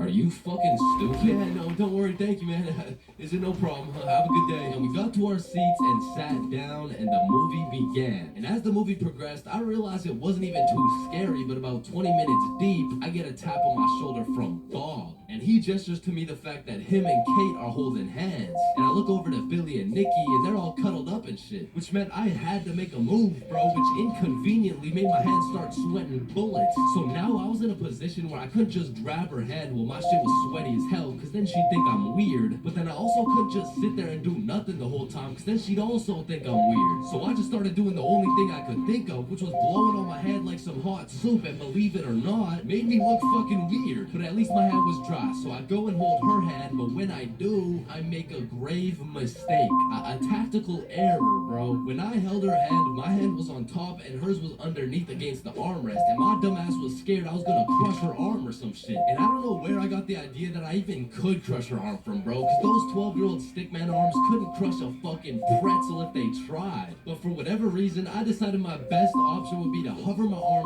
slightly above hers so my 1-pound arm couldn't come down and fucking demolish her forearm. And you know, this was cool for about 60 seconds until I started feeling the burn, which started hurting so bad that I forgot I was even watching a movie. I was just 100% focused on thugging this shit out. And about an hour into the movie, I was just fucking shaking relentlessly. I mean, at this point, it wasn't even about not having this girl think I was weird, because Lord knows it was too late for that shit. But now it was about proving to myself that I could finish the movie this way, and sure enough, I did.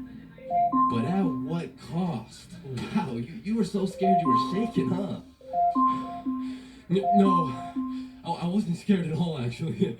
Oh my god, are you sweating? No. So, you know, looking back, it wasn't my best performance, you know what I'm saying? But with that being said, after that triple date, Billy's girlfriend Nikki ended up breaking up with him and gave up on dating dudes as a whole. So, I mean, it could always be worse, bro. Get your money, man, like I'm hopeful. Yes, I am hopeful for today. Take this music and use it. Let it take you away and be hopeful, hopeful.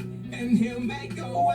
I know it ain't easy, but that's okay, cause we hold on. Wish that you could show some love. And instead of hating so much when you see some other people coming out. I wish I could teach the bum a spin. Write your music and have them chipping off the joy I bring. I wish that we can hold hands. Listen instead of dissing lessons from a grown man. And I wish the families that lack book I love get some stocks, brand new shot, get a lock, with some gloves and I. High school bathrooms have to be one of the most unorthodox places in the entire world. Walking into the bathroom, you have absolutely no clue what to expect. And honestly, that's the best part. I remember one time I'd walked into the bathroom, you know, to take a piss. And when I had opened the door, I was not surprised to see some motherfucker getting his head shaved bald. And these dudes were so casual about it too. Yo, what's up? What up? And you know, it's cool and all to be able to be entertained while you're trying to release your bodily fluids. But I mean, sometimes you just want some peace and quiet. Because you truly never know when something like this can happen to you. And that is precisely why I'm scared to ever shit in the school bathroom. And listen, my school bathroom has always been bad, but these TikTok trends that keep popping up made the bathroom situation so much worse. Yo, look at this TikTok. That's kind of funny. 1 week later. Damn, someone took the soap dispensers. Who snatched the blow dryers, bruh? Where the fuck did the urinals go? 1 hour later. Hold up. Who hit a lick on the bathroom? These TikToks had the school announcements like, guys, I'm begging you, stop with the devious licks. If you see anyone hitting a devious lick in the bathroom, report it to the office immediately. And I'm not gonna lie, this trend was low-key pointless. Like, once you go home, fuck are you gonna do with a broken blow dryer, bro? But there was one TikTok bathroom trend that was fire. So, what is the square root of pi? Chains. Yeah, can I go to the bathroom? Be quick. Am I tripping or did I just hear? Yeah, bro. Bathroom functions are a 10 out of 10 TikTok trend. Hey, man, if you're still in high school, I recommend trying it. Anyways, I've obviously never been in the girls' washroom before, but I've been seeing way too many TikToks filmed in there. Like, is it just a normal thing for girls to go to the washroom while other girls are just in there hitting the renegade? Like, I wouldn't know, but that whole situation seems a little bit awkward to me. Wait, renegade. And when it comes to most public schools, the washroom is like the black market of the school. So there's always some dude trying to sell you something. Yo, you need anything right now? I got that Gandalf OG, that Alaskan Thunder, some purple monkey balls, got those Girl Scout cookies. Hey man, just give me a second, I'm kind of busy right now. I got that sour diesel, that Granddaddy Purple Deluxe. Trust me, this stuff will blow your socks off. And every once in a while, someone will bring boxing gloves. All of a sudden, the school bathroom turns into the octagon. People are getting knocked out, dropped, and getting hit with the guillotine chokehold. But as soon as a teacher walks in,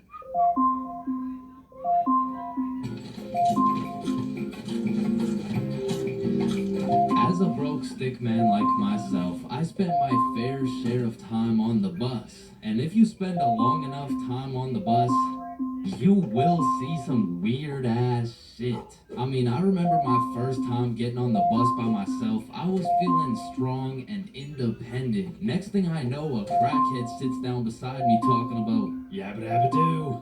The world is ending and you're gonna die a painful and lonely death, buddy. And just like that, I went from strong and independent to shitting my pants. Yeah, bro, the bus is just something else. Like 1 in 10 people who enter the bus are straight gremlins, bro. I'm talking about the gremlins who know the perk is fake, but they still pop it. Now you just gotta sit next to this motherfucker for another 30 minutes while he tells you about the kids in his basement. But to be fair, these gremlins aren't even the worst part of the bus. The worst part of the bus is the energy. You walk in there and everyone just stops and looks at you like they're sizing you up or some shit. And you know who sizes you up the most? The fucking goddamn motherfucking bus driver, bro. These bus drivers are just eternally pissed off. Every time I would get off the bus, I would try and cheer bro up, but they're just like allergic to happiness or some shit. Hey, thank you. Have a great day, man. Shut your ugly ass up, little boy. I already know you get no bitches with your big ass forehead, no drip having ass with your skinny ass arms. Boy, you're built like a stick man, bruh. Damn. Hey, bro, there could really only be two reasons why these bus drivers are so mad all the time. Either they had a demon villain origin story where they were abandoned as a child and never shown any form of love until one day. In freshman year of high school, Timmy met Linda. Linda was kind, smart, beautiful, and she paid attention to Timmy when nobody else would. Timmy asked Linda to be his girlfriend, and she said yes. They dated all throughout high school, and they even got into the same university so they could be together forever. Until one day, when Timmy's world was flipped upside down. Timmy found out Tyrone had been laying some mean pipe on Linda this entire time. Everyone in Timmy's school made fun of him. Timmy could not let this slide.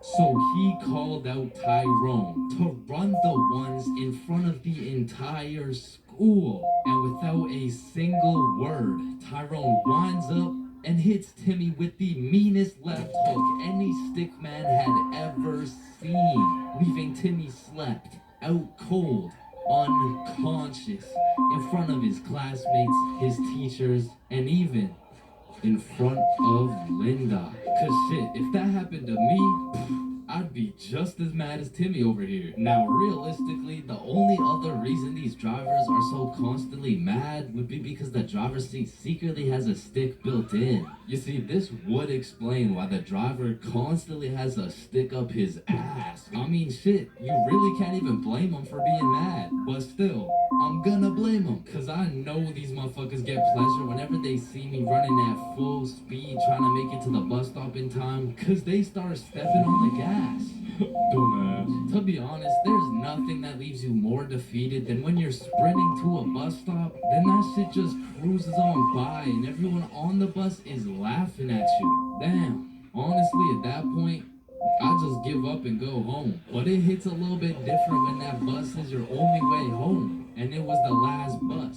Cause it's 2 a.m. and now you gotta bunk up with the gremlins on the side of the street, all because that goddamn bus driver had a stick up his ass. There's a lot of things in life that I don't really understand, but if there's one thing I can truly comprehend, it's being grounded. Because in my time, I've served a total of 547 days and 16 hours in the slammer. And through a year and a half of extensive first-hand research, I've come to the professional conclusion that getting grounded is straight ass, bro. You're locked in your room with no phone, no computer, like what do you want me to do? Think about my actions? Hell no. Being grounded had a young me doing the stupidest shit ever, bro. Like I was popping handstands, hitting my head against the wall, playing with the door stopper thingy. Shit, I got so bored I even read a few pages of a book like an absolute nerd. And now that I think about it, Percy Jackson and the Battle of the Labyrinth was actually a spectacular read. Now listen, there's only one thing worse than being grounded, and that's being falsely imprisoned for life. Well, and now that I think about it, there's a lot of things worse than being grounded, but one of which is being grounded during summer, bro. There's something about being able to hear all the happy children, the ice cream trucks, your homies having fun, the hoes throwing rocks at your window, asking you to come outside. Well, you just cry yourself to sleep because there never was any hoes throwing rocks at your window asking you to come outside. It's just you, your Percy Jackson books, some used toilet paper, and the existential thoughts in your head, questioning if it's even worth it. And listen, I'm sure everyone can pick up on the fact that I'm a really intelligent dude. Smart all around, really, but trust me when I say, I wasn't always this smart, bro. In fact, in kindergarten, my dumbass fully believed with my whole heart that being grounded meant your parents would just dig a decent-sized hole in your backyard, toss you in, and bury you alive for the time being. And so I'm sure you could imagine my surprise when my OG friend of 5 days said, yeah, I got grounded for 2 whole weeks. Holy fucking shitballs, dude, are you okay? No, man. really hard. I didn't get to touch any of my toys or anything. Damn, how long ago was that, man? Oh, I'm still grounded. What? No, you're not. Yeah, dude, I'm grounded right now. No, the fuck you're not. And I wouldn't truly find out what being grounded was until 7 years later. I was in grade 7. It was a beautiful sunny summer day at approximately 11 a.m. and me and the boys were freely roaming our city. Little did I know we wouldn't be free for long. And as the boys and I roamed the city looking for a move, one of Bob's girls calls him up and is like, okay, so my friend Becky is in Hawaii for a few days with her family, and she said I could bring you over. And just like that, Bob could have wrapped it up and claimed some cheeks. But the boy Bob was never one to leave the homies behind. So not only did he convince his girl to let us come, but he went above and beyond. He got his girl to bring some of her friends over too. And now we're hyped because we had now located the move, and quite a marvelous move if I do say so myself. Now keep in mind, all of us knew Becky and had been to Becky's house many times before, but Becky was all the way in Hawaii, so she had no clue about the marvelous move about to take place at her own crib. But regardless, me and the homies walk into Becky's crib and they low-key got a little get-together in the works. I see Bob's girl, I see Bob's girl's friends, and then I see a mutual friend of mine named Dennis. And he brought his girl. Now, a little backstory about Dennis. Dennis was 2 years older than me, making him in high school. And to be fair, from grade 7 to high school is a colossal difference. Dennis was taller, had a more developed frame, and Dennis even had some facial hair in progress. The amount of facial hair that put my peach fuzz to shame. And to put it quite simply, Dennis was a menace. But regardless, that's my homie's homie, so I walk up and dap him up. And then everyone heads over to Becky's room. Now keep in mind, Becky had simply invited Bob and Bob's girl to come over, and somehow we ended up being 8 people deep in that joint. And so that means technically, the other 6 of us were straight trespassing. So we were all chilling in Becky's room, chopping it up for a good hour and a half, until eventually, people start exploring her house. Now in Becky's room, it was just me, Bob, Bob's girl, and Bob's girl's friend named Lily. And so we're all just talking until I hear someone yell from the room down the hall, Yo, Chains, get in here right now. and I don't know exactly what I was expecting to see as I walked into that bathroom, but it was absolutely not seeing Dennis drop a condom filled with water on Billy's head. And of course I laughed because that's comedy gold right there, but it also made me realize maybe we shouldn't be here dropping condoms on each other's heads. But who was I to tell Dennis what to do? He had facial hair, so he was practically a grown man to my standards. So I just turned around, went back to the room, and continued chilling with Bob. And as we talked, the music progressively got louder and Dennis progressively became more of a menace. And it had got to the point where the speakers were booming and Dennis was lobbing condom water balloons off Becky's balcony. And then one time, Dennis either almost hit or just missed Becky's neighbor with one of these condom water balloons. So this grown man looks down at a condom that seems to have fell from the heavens, then he looks up and sees Dennis scrambling inside the Becky's crib with the speakers blasting music, and then he continued on his way. And we were all just having a fantastic time in Becky's room until we hear the downstairs door swing open, and we all absolutely shit our pants and run onto the balcony. Hey, I just texted the family who lives here and they said no one is supposed to be in the house. Everyone needs to leave right now or I'm calling the cops. And that's exactly what we did. No messing around, we were out that hoe. And we all went to Bob's girl's house for an emergency meeting because we were all scared as fuck. And now Bob's girl and Becky are texting and Becky's like, my parents are pissed. They want to talk to everyone's parents and they know how many people were there. So we all devise a foolproof plan. Okay, we give Becky our phone numbers, tell it's our parents' phone numbers, and we act super disappointed in our children. We all agreed on this plan and the emergency meeting was dismissed. And over the next few days, we all got texts from a very unhappy Becky's father, who made sure to specify the amount of condoms that were found in the bathtub. We all respond with some bullshit along the lines of, Hello, Mr. Beckerson. I'm very sorry to hear about the inconsiderate acts of Chains and how he's invaded your home. Rest assured, Chains will feel the wrath of this thick leather belt as it repeatedly beats against his cheeks to discipline him for his heinous actions. Thank you for bringing this to my attention. But come to find out, Lily's dumbass responded with some shit like, "Dear Mr. Beckerson, thank you for letting me know, but Lily did nothing wrong, and she didn't know she wasn't allowed there. Plus, she didn't even make a mess or anything, on God. Put some respect on my daughter's name, period." And just like that, our foolproof plan got fucked. And Becky's father texted each of us saying, "You are coming to the house at 3:15 p.m. today, or I'm calling the cops." And shit, looking back, Becky's father was most definitely bluffing. Like, say I didn't go, what was he gonna tell the cops? 911, what's your emergency? Hey, there was 8 kids who invaded my home 3 days ago. Okay, sir, did they break in? No, my daughter gave them the key. Sir, why the fuck are you calling 911? There was condoms in the bathtub. But like I said, I wasn't very smart, and I didn't have the brain capacity to think that far ahead. So everyone shows up to the house, and Becky's father sits us down and makes each of us individually call our parents and explain what we had done. And I went first. "Hey Mom, so I went to Becky's house the other day, but she was in Hawaii and I wasn't really invited." There was condoms in the bathtub. Needless to say, we all got our shit whooped, and I received my very first grounding with a sentence of 1 month in the slammer.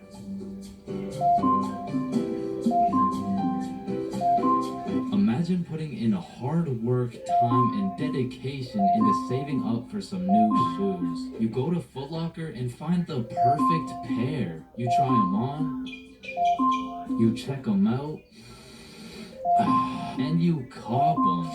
And even though you spent your last $200 on these shoes, you're happy because you feel fresh as fuck, and these J's might actually get you some bitches. But as you're leaving the mall, a gang of motherfuckers wearing shiesties take those J's right off your feet, leaving you shoeless, broke, depressed, and with absolutely zero bitches. Now, personally, I wouldn't let that slide. However, when I was just a young, wholesome boy in 7th grade, I still wouldn't have let that slide. But I was weak as shit, so it would have slid anyway. I mean, in 7th grade, I could have got my ass beat by Hezbollah, bro. I was a walking lick, which is exactly why I got a story for y'all today. So as I said, this story takes place in 7th grade, where I was young, innocent, and built like a string bean, bro. So one Friday night, me, Bob, and Billy, we're going to this girl's house for the 3-man mission.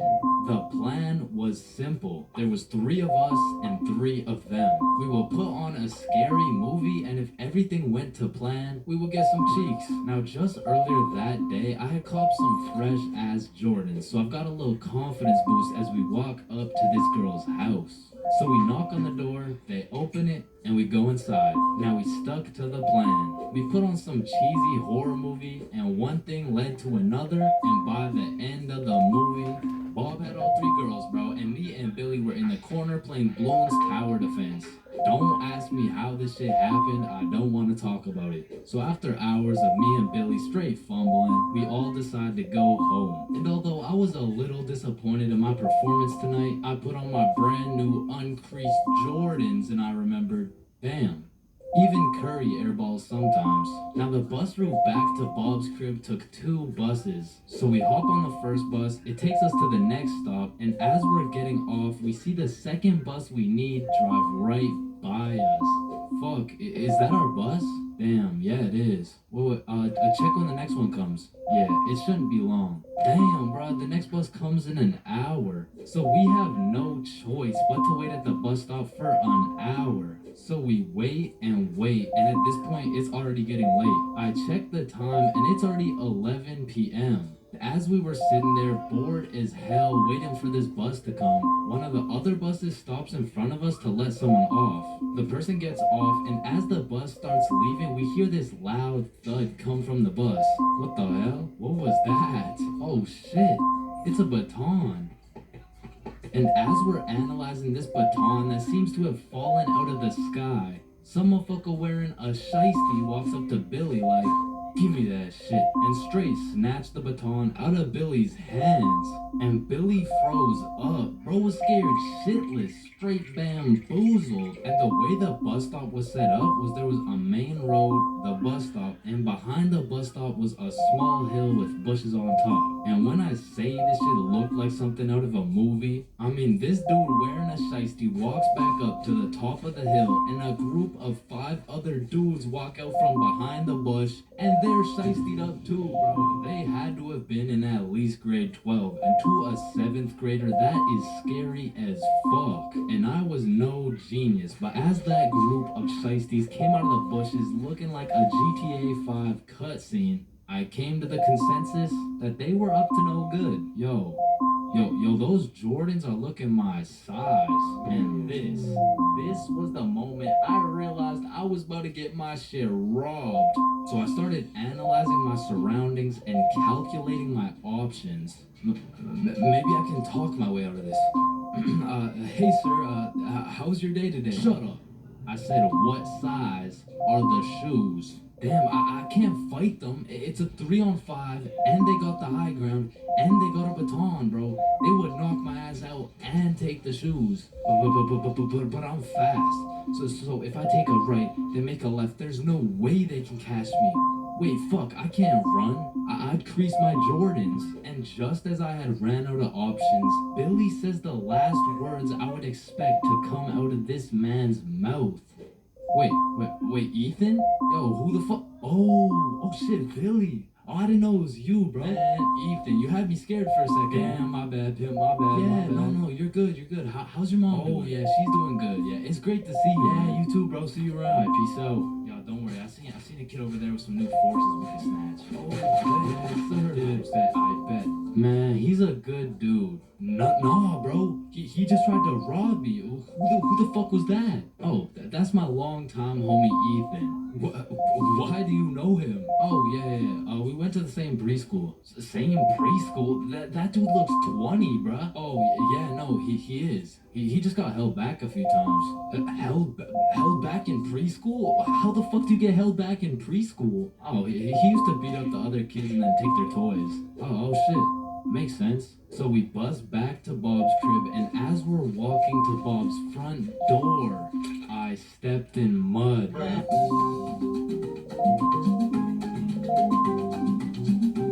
Man, sometimes this world can be a little cold. It can get a little gray, but there is nothing that can bring more excitement and vibrance to your life than having a crush. I mean, it gives you something to wake up for, something to smile for, someone to impress, and someone to be absolutely crushed by, leaving you more depressed than ever before. Which is when you get a new crush. I mean, crushes make the world go around. Everyone's had a crush at some point in time, and sometimes that shit gets too serious. I mean, I've had homies prepared to throw away their entire lives just to impress their crush, bro. Oh my god, look at these big weights. I wonder if anyone's strong enough to lift these.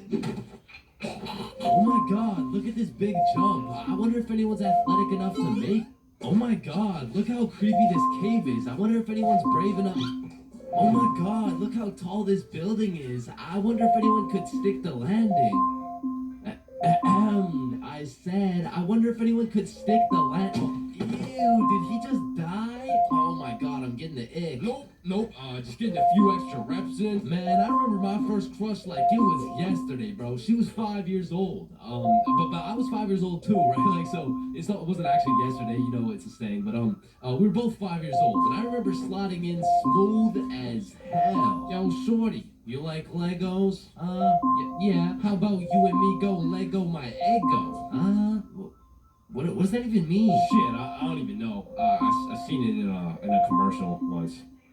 And after that day, me and Rose hung out all the time. We'd be playing Legos, we'd link up at recess, and I couldn't help but let her know how I truly felt. Hey Rose, I like you. Oh, I like you too. And that shit had me thinking, damn, this life shit is easy as hell. I'm barely 5 years old and I already got a wife to raise my kids. Little did my dumbass know life wasn't all sunshine and rainbows. Cause when I came to class the next day, I saw Rose playing Lego with another dude. And that was the day I realized crushes cause nothing but pain. Especially before high school. Cause let's just think about the 3 possible outcomes. 1, you have a crush on this girl and you decide to tell her. Cause what's the worst that could happen, man? You guys are right. Stacy? Yeah, I have a crush on you.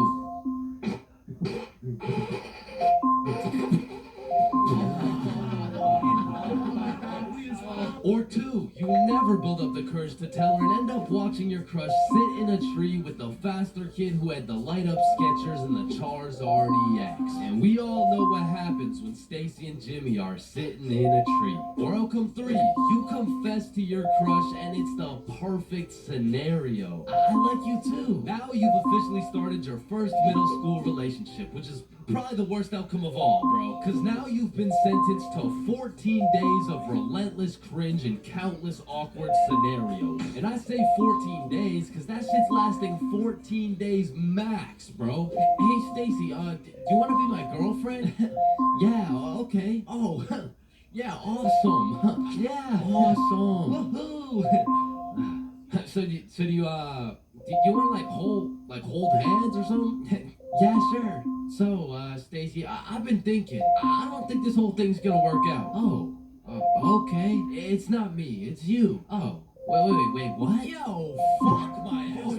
Or what's even more tough than having a crush in middle school is having a crush on a fictional character, bruh. Cause it's like you'll just be chilling, watching some Teen Titans eating cereal or whatever. All of a sudden your crush is kissing other dudes right in front of you and you can't even do shit about it. I remember back in my day, I was down horrendous for Lola Bunny, bruh. And I really don't know how I feel about admitting my attraction towards a 2D cartoon bunny, but you gotta remember, this was in the past. Like, this was at least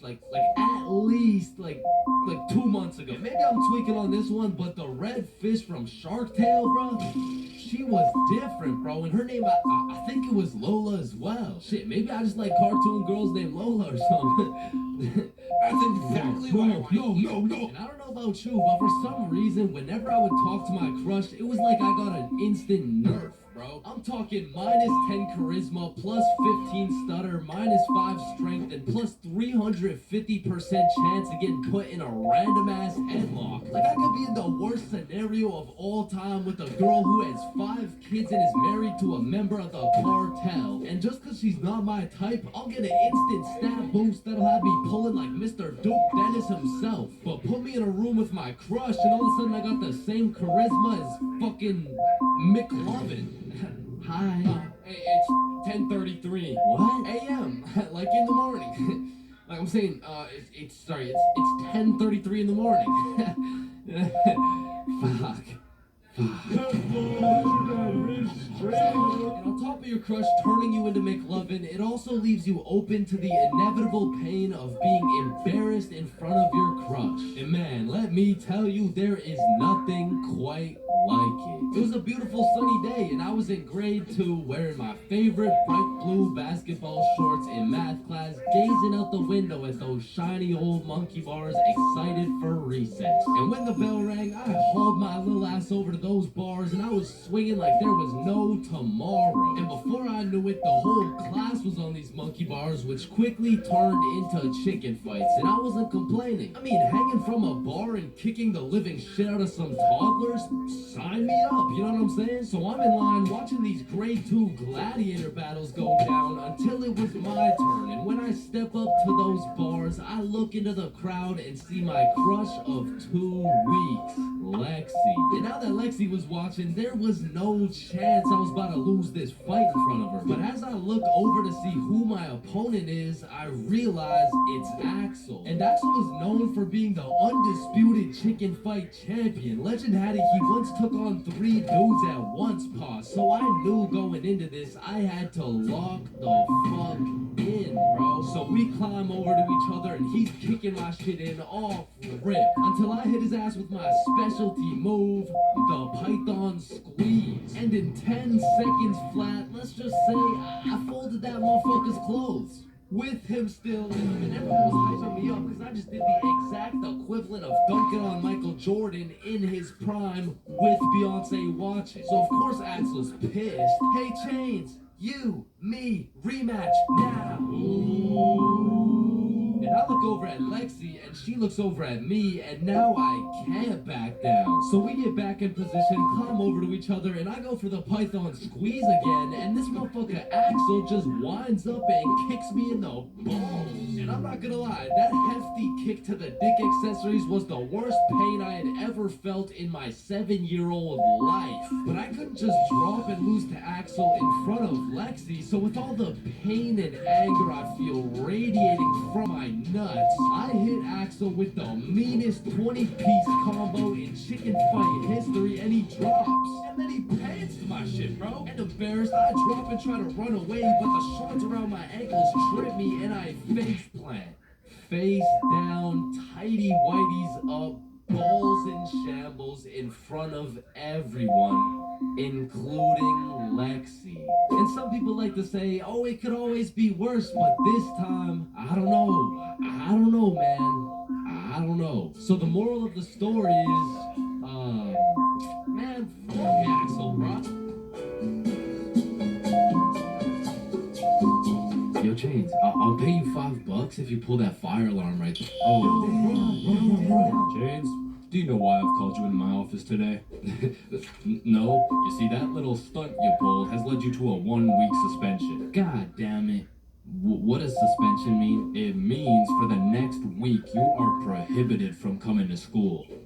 Fuck. What does prohibited mean? Chains, you can't come to school for the next week. Hold up, so you're telling me because I pulled the fire alarm, I don't have to go to school for a week? Yes, it's a suspension. You are... Man, I got a love-hate relationship when it comes to getting suspended from school. Like on one hand, shit, you just don't have to go to school. But on the other hand... Suspended? Oh, I'm gonna suspend that ass. Alright, I don't recommend getting suspended. That shit is not worth it. But how do I know? This story dates way, way, way back to grade 7. It was a cold winter day at Stickman Middle School. In fact, it was freezing cold, and this gave Billy a great idea. Yo, the pond behind the school is frozen. Let's go fuck around on it. Oh, I'm down. Okay, bet. So after school, we got a group of 5 homies, and we headed over to the frozen pond. Now, to paint the picture, behind Stickman Middle School was Stickman Elementary School, and behind Stickman Elementary School was this frozen pond, meaning we had to walk through Stickman Elementary School to get to this pond. But nonetheless, we walk up to the pond, and instantly I see this big red sign that says, "Hazard. Do not step on ice." Guys, the sign says do not step on ice. What the sign? Watch this. Oh shit, look. It's 30 as fuck. Fuck. And even though Billy's dumbass fell in, the ice was actually pretty sturdy. So you know, we're gliding around, eating shit, hitting the meanest ballerina spins you've ever seen, and eating shit. And we were having some good old harmless fun. In fact, our grade 7 selves were having the time of our lives on this frozen water. That is until... what do you guys think you're doing? We were just walking on the ice. Did you guys not see the sign? What sign? I could have swore I put a sign right here. Nope, no sign at all. There was no sign. I have no clue what you're talking about. Okay, but you guys have to get off the ice. Well, why? Nobody's getting hurt. Yeah, we're safe. Okay, it's your choice. You're gonna regret this. So we continued with our ice skating antics for approximately 10 more minutes, until the same lady came back up to the pond, but this time she was equipped with a Sony Alpha A7 mirrorless digital camera with the extendo lens. In other words, she was quite literally about to catch us in 4K. But at least she doesn't know what school we go to. Hey, what school do you guys go to? Not Stickman Middle School. Absolutely not. No, definitely Absolutely not. Fuck, she knows. We had to think quick. How are we gonna smoothly get out of this situation without getting in trouble? So we called a boys' emergency meeting. We huddled up and discussed our best plans to get out of this situation. And after combining all of our genius grade 7 brains, we made the ultimate plan. If we started mooning the camera, it would then be illegal for her to take pictures of our middle school cheeks.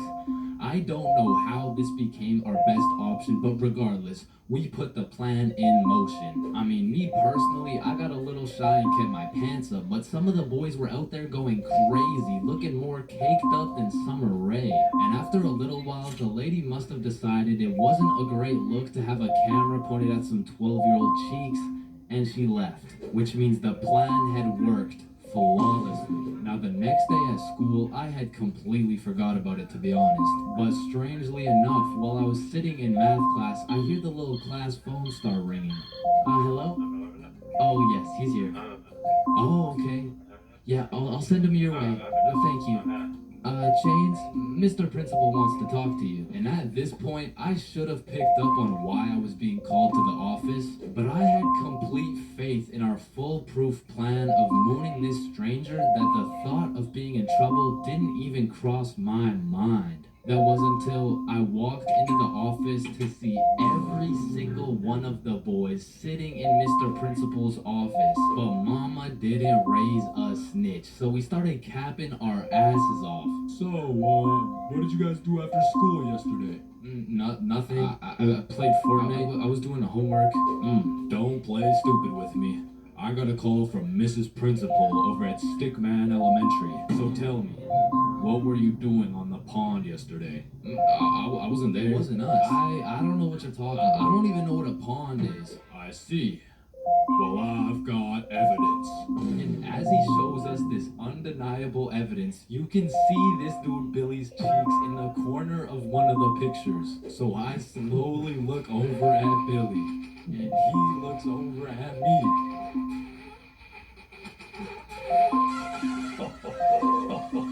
If you don't stop laughing right now, you're all suspended.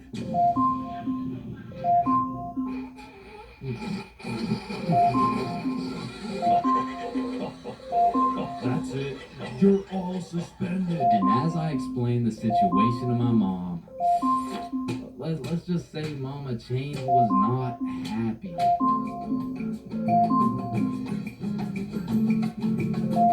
Man, you could be the 47th president of the United States and you'd still get flamed in school. It's just inevitable. It could be your haircut, your clothes, and bro, even when there's nothing to roast, somebody's gonna try and spit out some bullshit anyways. Hey, yo, why does Carl's face look like Spider-Man's left nut? Yo, it's so true. How do you know what his nuts look like? And bro, when I was in middle school, all my clothes were hand-me-downs I got from my neighbor, and this motherfucker just didn't want to see me win, bro. Cause I was getting piles of V-neck shirts and jeans that didn't even fit, and not only did my neighbor have no drip, but dude was 10 years older than me, so every fit I made was just a decade too late. And pulling up to school and that shit had me feeling like a rotisserie chicken, the way I was getting cooked at a 360-degree angle, bro. But my fit wasn't even the only thing that was outdated, cause my phone looked like the first phone ever created, and it acted like it too. I mean, I would have to click the screen 5 times and then send a prayer to the heavens just to turn that shit on. And only real G's know the pain of having to whip out an old ass phone around someone else. Like, I remember this one time a girl came up to me and asked if she could add me on Snapchat, and when I gave her my phone, my shit crashed, bro. I think your phone just ran out of battery. Oh no, don't worry, sometimes you just gotta... Yeah, here you go. Actually, I have a boyfriend, so... Wait, what the fuck? And ever since that day, that phone was my #1 op, bro. So much so that the next time a girl came up and asked for my Snapchat, I started fucking malfunctioning, bro. Hey, can I get your Snapchat? No. Oh, okay. No. It's just cause, I don't have Snapchat. Oh, well, what about your phone number? I actually don't even have a phone. You don't have a phone? Oh, well, I did, but then my dog ate it. You know, oh my god, is your dog okay? Sorry, I don't even have a dog. I don't have one. Then, who ate your phone? Fucking, I did. Wait, was that? Nope, I got I do appreciate all the hand-me-downs, because without them, I would be walking through the school butt booty naked. But to be honest with you, if it was a choice, I would have rather been butt booty naked. Because these V-necks were straight girl repellent. Like, there's birth control, there's condoms, and then there's V-necks, bruh. But shit, I mean, you can still pull a lot while wearing a V-neck, but it's just like, it's just gonna be boobs. And just when you think I couldn't have been more roastable, my mom will be like, oh, sweetie, you need a haircut. No, please, mom, no. My mom used to take me to this shop that gave out $1 haircuts, bro, and these motherfuckers were straight speed running these cuts. They'd be asking what kind of cut you want while cutting your hair, and by the time you get to show them the cut you want, your shit is already done, bro. And my mom must have not been tipping them either, considering the fact that every time I went back, the cuts kept getting worse and worse, until one time I walked out there with my head bleeding, like I asked for a 2 on the sides, and she hit me with a -2. Now don't get me wrong, when I pulled up to school wearing the most abominable fit known to man with the atrocious haircut and shitter phone combo, I got my shit roasted, flamed, grilled, sauteed, deep fried, and then thrown into the goddamn microwave. Like the type of flaming that has you going home and just taking an extensive look in the mirror, questioning if you should legally change your name to Albert and flee the country. But somehow, this motherfucker Carl got flamed even harder than me just for being Carl. Like, whenever a friend group is created, there's just one dude selected to be the punching bag for the entire group. And you know, I feel bad and shit, but like, it's better Carl than me, bro, so I'ma slip a few jabs in if I have to. Yo, what the fuck is Carl eating? Babes, we're in our healthy hair era. And when I say dredge, I mean dredge. The tap calls Yes, stink! aren't why rest stink. It's the bacteria in their sweaty clothes. You stink. Adding Lysol laundry sanitizer kills 99.9% of odor-causing bacteria detergents leave behind. Clean is good, sanitized is better.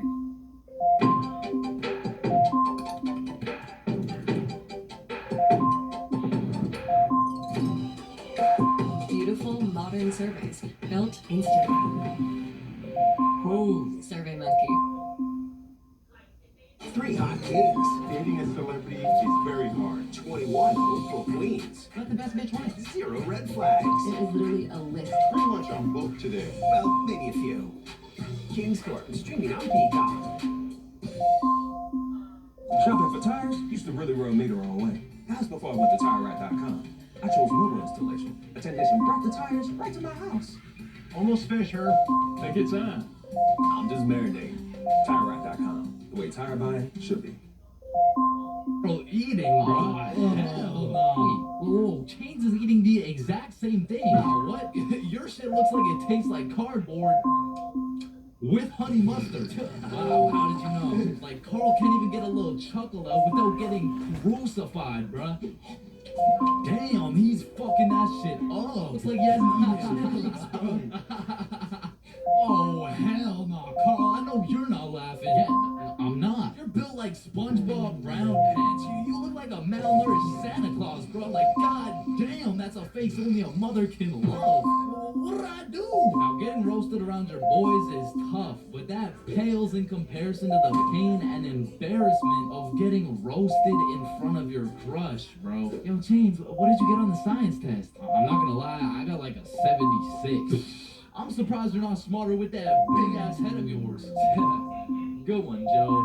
No, like for real, your shit is massive. Like the sheer amount of brain you could fit in that bitch should make you Einstein. You look like you should be pulling 10,000 IQ plays right now. You look like you got the solution to world hunger somewhere hidden in that big ass noggin. Like how do you even stand up straight with that absolute cranium for a head? But I remember this one time I got my shit flamed so hard in front of an entire audience that I was brought to tears. But I mean, I was 6. I was 6 years old, and the day was December 24th, Christmas Eve. So my mom brought me and my brother to this improv play, and as we sat and waited for the show to begin, this little elf walked up to us like, hey, do you guys want to be a part of the show? Yeah, let's do it. Okay, yeah, I'll do it. And once the show began, they called me and my brother up to the stage and asked us a very simple question. So, what do you guys want for Christmas? Oh, I want a Minecraft sword and a creeper stuffy. And, what about you, little man? And as as I looked into that crowd with dead silence, my brain stopped braining, bro. Hey, don't worry, it can be anything. Shit. I want, just Kid, what do you want? I wanna. Man, I wanna. I don't really know what I want. Yo, who brought this fucking dumbass on stage, bro? Get the fuck out of here. Now I'm paraphrasing. I mean, I was 6. I don't remember exactly what he said, but that's what it felt like. And as we walked back to our seats, I was super embarrassed. But as the show started, it was actually pretty funny, and people had probably forgot about it by now. But 10 minutes into the show,